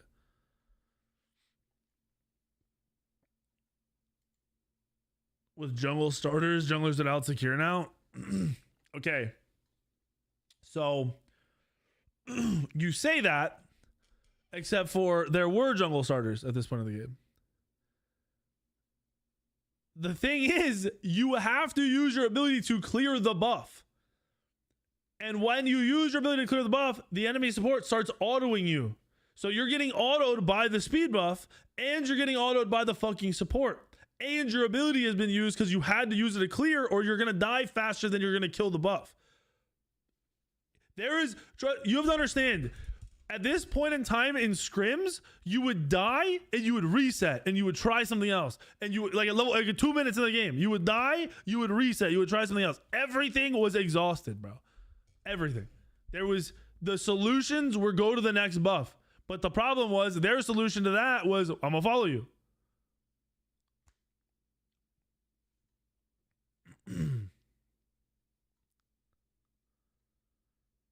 Like, this shit was crazy. Hold on.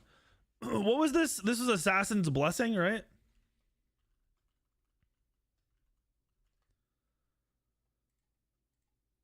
So Assassin's Blessing. No, it's the exact same buff, bro. You're drunk. It's the same exact buff. I'm telling you, you're living in a fantasy fucking world, dude. It's 30% damage versus jungle monsters. It's the same shit. You actually had more sustain back then too, I'm pretty sure. And you have more health. Like, bro, it's the same. You could not compete with it. I'm telling you. I mean, it's obvious you couldn't compete with it. These motherfuckers are running around 1v4 and don't give a fuck. Later, Jones.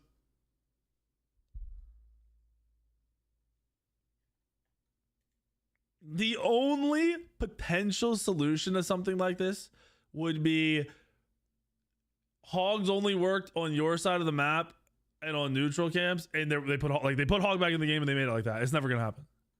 There was like no solution to this shit. Bro, you're not listening. All right. Process this without thinking about what if on your end or what about this. Don't even think it. You could not auto a fucking speed buff while the support is autoing you in the back and save your ability. You would die before your ability would secure the fucking camp. PBM knows. There's no solution. The response at a pro level was to send 3 people over there, and that still didn't fucking work. Every support loved this shit because it was funny as fuck and they had something to do. So I don't blame them. But there's no solution in the game to this.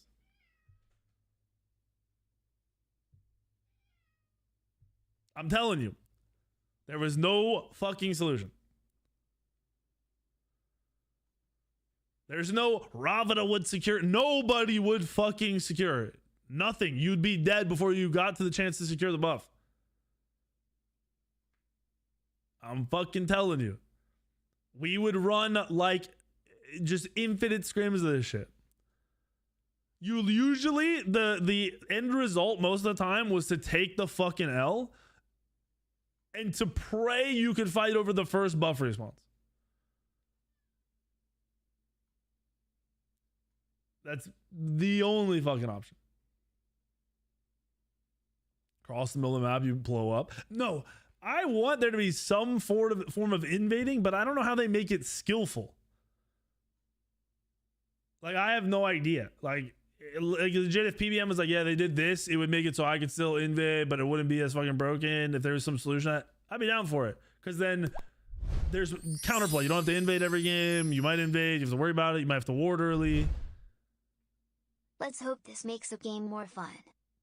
Oh, this isn't happening. So this invade shit, Invader's Curse has not been addressed yet. Catch up XP mechanic needs to die. That's what enabled this. Oh, because even if you ran around at level 1 for 3 minutes, you could just come back and hit level 5 super fast.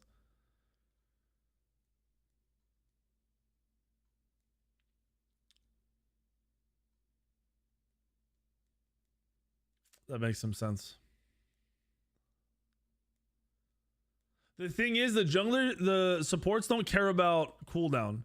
So the reason this worked is because, for one, it would be different now. Don't get me wrong. For one, they started boots as a support. So they could kite you. If you don't know what kiting is, it's where you keep a distance, but you maintain doing damage. So you would hit me more than I'd hit you just because you're faster than me. So if I wanted to chase you or stop you from coming in, you had an advantage because you were faster than me. You were also tankier. I think you also had more potions. Like way more potions. You do. Junglers have 2 potions. So you could sustain for longer with this auto attack trading back and forth shit. And then the second thing was they actually didn't care if they stole the speed. That their goal was not like, I have to steal this speed. Their goal was, I want to fucking be annoying and slow the other team down. And PBM's right. That had value because as soon as they get back to lane, they come back. The comeback mechanic that's in the game for XP. What do you want, Lunar?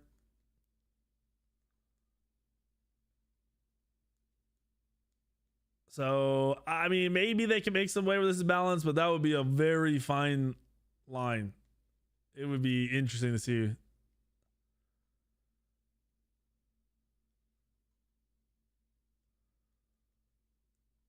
I don't know. I like I said, I'd be down for them to find some way to balance it, but if they just straight removed it, I don't know what that would feel like. I feel like it would be really bad. The map is also wider now, right? And like, was it 30% bigger or some shit? So there's more space to cover to even cover your own jungle if it's being invaded. So that might feel really bad. So do the 1v1s, the VIP 1v1s, yeah. Not tonight though.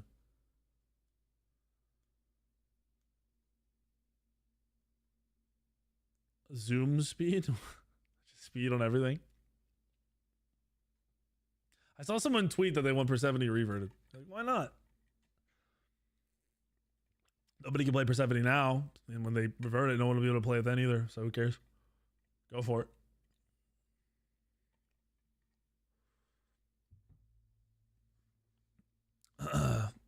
So yeah, that's all that's going on right now. Some interesting shit. And the most interesting thing of all is that they're trying to do this in 5 days.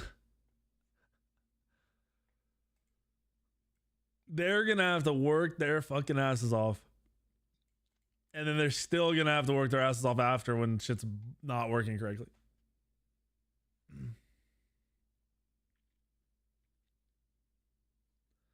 Put flat pen back on yellow buff? Yeah, let's go for it, dude. Just go crazy.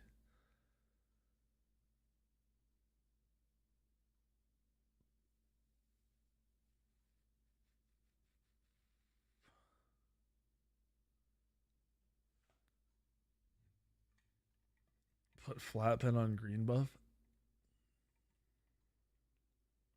Everybody who asks for this better not shit on them. It's not perfect. Yeah, I mean, this is a lot for them to even try to do in a like get a broken version of it out. I think it's smart for them to just try to get something out, but that's just, it's gonna be a lot of work. Yeah, and if people are like, this is ass, like, you know, it's all right if you're like, yo, this isn't good yet, but you know, they just gotta tweak this and this, and they're doing it fast. If you're just straight shitting on it, what's gonna happen is the shitters that are on Reddit complaining about it, when it's not perfect, they're going to be the ones that are complaining about it. They're like, see, I told you, streamers didn't know what they were talking about. Pros didn't know what they were talking about. Game sucks. It's very likely that there is some super OP shit or some shit that is just rough to deal with, and they'll be able to fucking change it out with just some numbers in the next patch. And that next patch would be the nerf patch, I hope. So it would just be a couple weeks, like 2 weeks.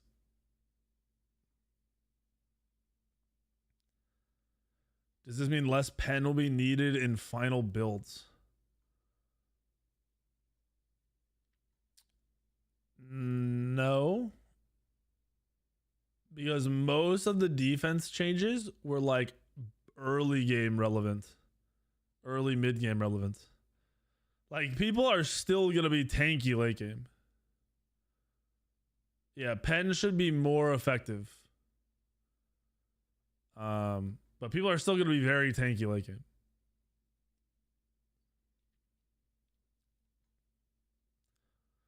You want more pen because you don't need your ult to hit for 4,000 from power scaling. You're not wrong, yeah. Yeah, you'll give up stats for pen sometimes if it's the right thing to do for more flat pen and shit. Or even percent pen, depending on who you're killing.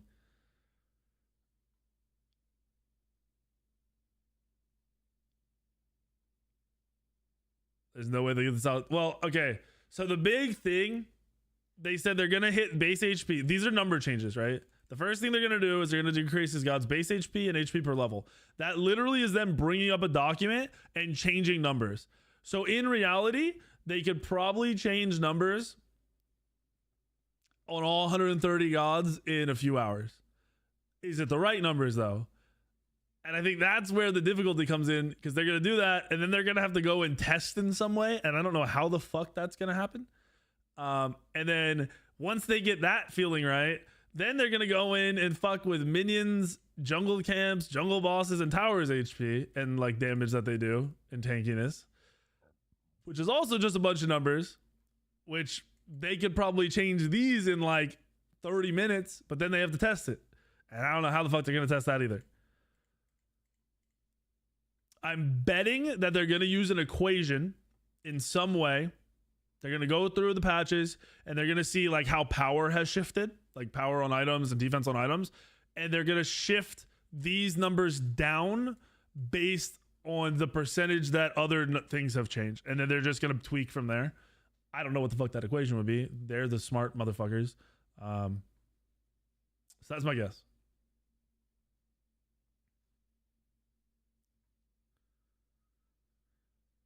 Yeah, or they might just go flat percentage. You're right. If they just decrease all the gods by a certain percent, that might just take a few minutes. And they might be able to tweak it, and they might be, it's probably most of the time testing to make sure it's not fucked up. Trying to get it right, which is not going to be easy. No, they're not bringing back devs for this. It's just the same like 2 people or 3 people that are working on it, from what I understand.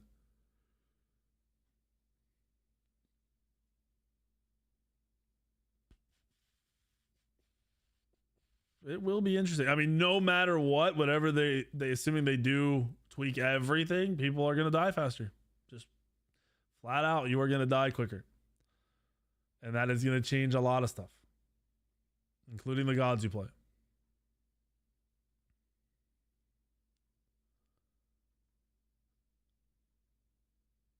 Isn't a whole team needed for number changes?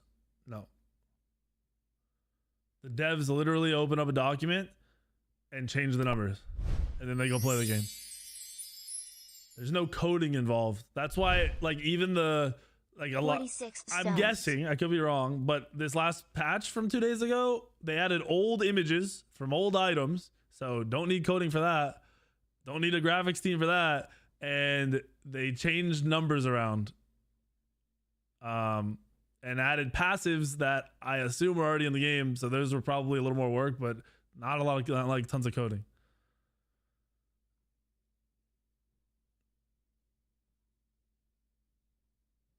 I don't think Smite games at that point in time actually ended as early as you're thinking. I mean, here, let's is this the wait, what was the one? Is this SK versus Pittsburgh? Is this yeah, okay, so this is fuck, I don't want to do it. This is the competitive game we were watching. Like when Invade was super common. I mean, this is wait, let's see. 35-minute game. 35-minute late game. This, and it's a close game, like Gold was.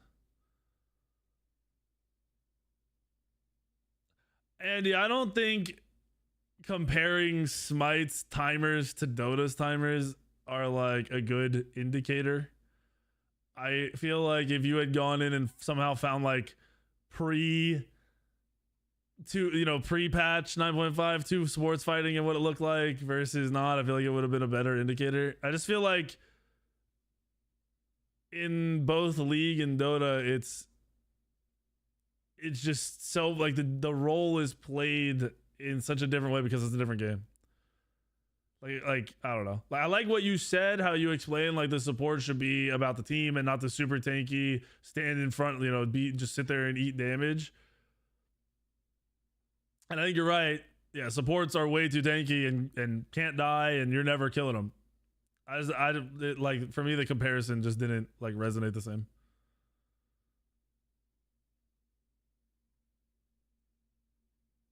I don't miss bruiser items. I hated hybrid items. I'll forever hate hybrid items.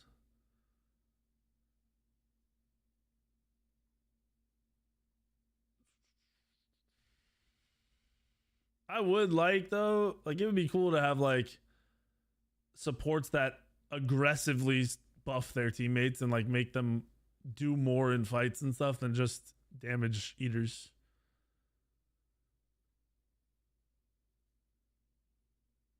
During the dev insight today, Lermy and Rowe said they literally use old Smite 1 item images, so it's easier to put back into the game without extra help. Yeah, see, I told you. They're trying, not doing like a bunch of coding. They're just tweaking stuff that they have access to as non-coder, like not the coding team. Which is not on them. Like I said, I still think they're doing like the most they can. The fact that they're doing this is crazy. It's just on whoever management is. Haven't played since the end of season 8. Was 9.5 that bad? I don't know. I mean, everyone fucking you talk to hates it. I stopped playing Smite for 2 different months after that patch. There's 2 games where I just played for a month straight, like no Smite. So I wasn't liking the changes either. In season 10, I liked season 10. I had fun all of season 10. It was the first year in 10 years that I didn't stop playing the game.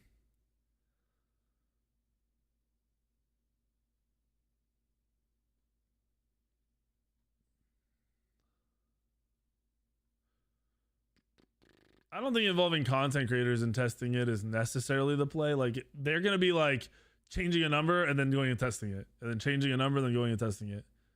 So you just have to you have to have a QA team for it.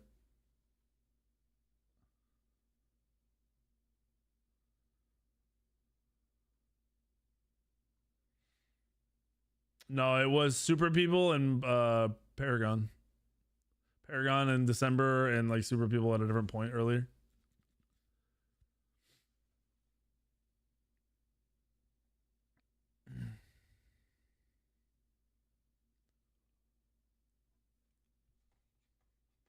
Interesting times ahead, boys. I don't even remember what I liked about season 10. I'll be honest. I just remember all of that year. I was even saying, I was like, this is the first year I didn't get bored of the game.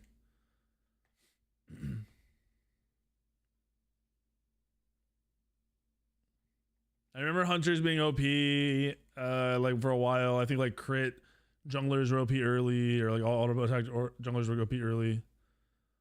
Season 10 damage numbers were high, which countered 9.5. Ah, see, there's been so many changes since 9.5 that like I was talking about this when you were talking about your video. There's like anti-snowball now, which could have been put in as 9.5 instead of 9.5 and had a similar impact. And then like doing 9.5 led to the power reduction, which led to another thing, which led to the snowball, which like it's crazy how different things happen because of other patches. Healing patch was the best thing they've ever done to healers. They just bloated the utility too much and didn't nerf it. Yeah, dude. When healing was a meta for so long, it was unbearable. Are we Barak? Are we Barak? What? Is it season 10 when you also got back hard into ranked? Yes. But I got back into ranked because it was fun. Like I was enjoying the game. But yeah, I played ranked all year. It was like the first time in years I played ranked all year. Season 2 Raw, yeah. Yeah. Are we gonna have fun again? I think if they keep things simple, there's a very good chance that we're enjoying the game until Smite 2 gets to its point. I mean, I talked about this too already. The ending point here is also interesting that they mention Smite 2. So this isn't like the devs saving, like, oh, we fucked up, we're gonna save the day. This is like all throughout their team, because they're also noting in Smite 2 how they are taking feedback. They will take the consideration and like what we think of Smite 1's time to kill, put and implement in Smite 2. There are parts of Smite 2, and I didn't say this at all, I was never complaining about this, but fights felt weird. The time to kill never felt consistent, which obviously it's not going to be perfect. I wouldn't expect it. That's why I didn't even mention it. But they're obviously taking into consideration with the changes coming into the next alpha, which they said will only be slightly be in the next alpha. It'll mainly be after that. Like they said, the next alpha will only have some of the feedback.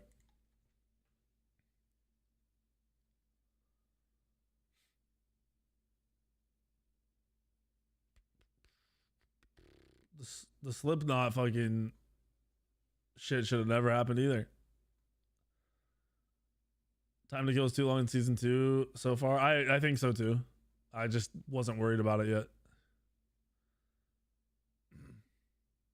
You can Anubis fucking you hit a full 2-3-1 combo at level 1 in Smite 2 and they're at like 60% HP. In Smite 1 you full kit at level 3 and you're getting them really low, or maybe killing them if you play it perfect with autos. With this patch hits, you're definitely killing somebody with a full combo.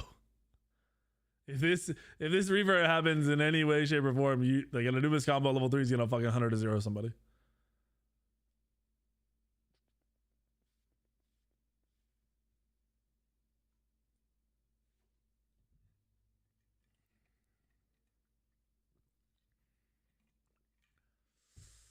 All right. Well, I just talked about this for 4 hours. That was unexpected. I thought this would be like an hour. I was gonna watch some of the new game trailers and shit, but I don't think I'm gonna do that now.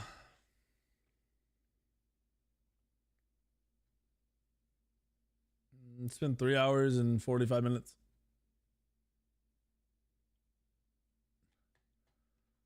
Intro's not that long, bro. Relax. Calm it down. I'm very interested to see if they hit this timeline. I kind of wish they didn't make this the timeline and they said like the week after, if that's even possible for them to do another patch right afterwards, just so if they did hit this, it would feel better. Because this is fucking crazy. 11.6 is... yeah, I don't know. It's just crazy.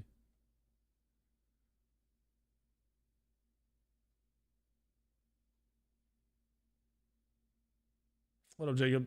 Talk about the Stu tweets? I did. I think it looked really bad. It was insightful. There was... dude, think about they're going to hit this in 5 days is crazy. It looked really bad. Like Stu is panicking. Like that tweet was insightful because I never thought about a company that makes games but also sells and like does like Epic Game Store, Steam, how they get valuable numbers and could decide like, hey, we want to make a Smite competitor because look at their numbers and we can do better than this, and their numbers are good and we can shatter this type shit. Never thought about that.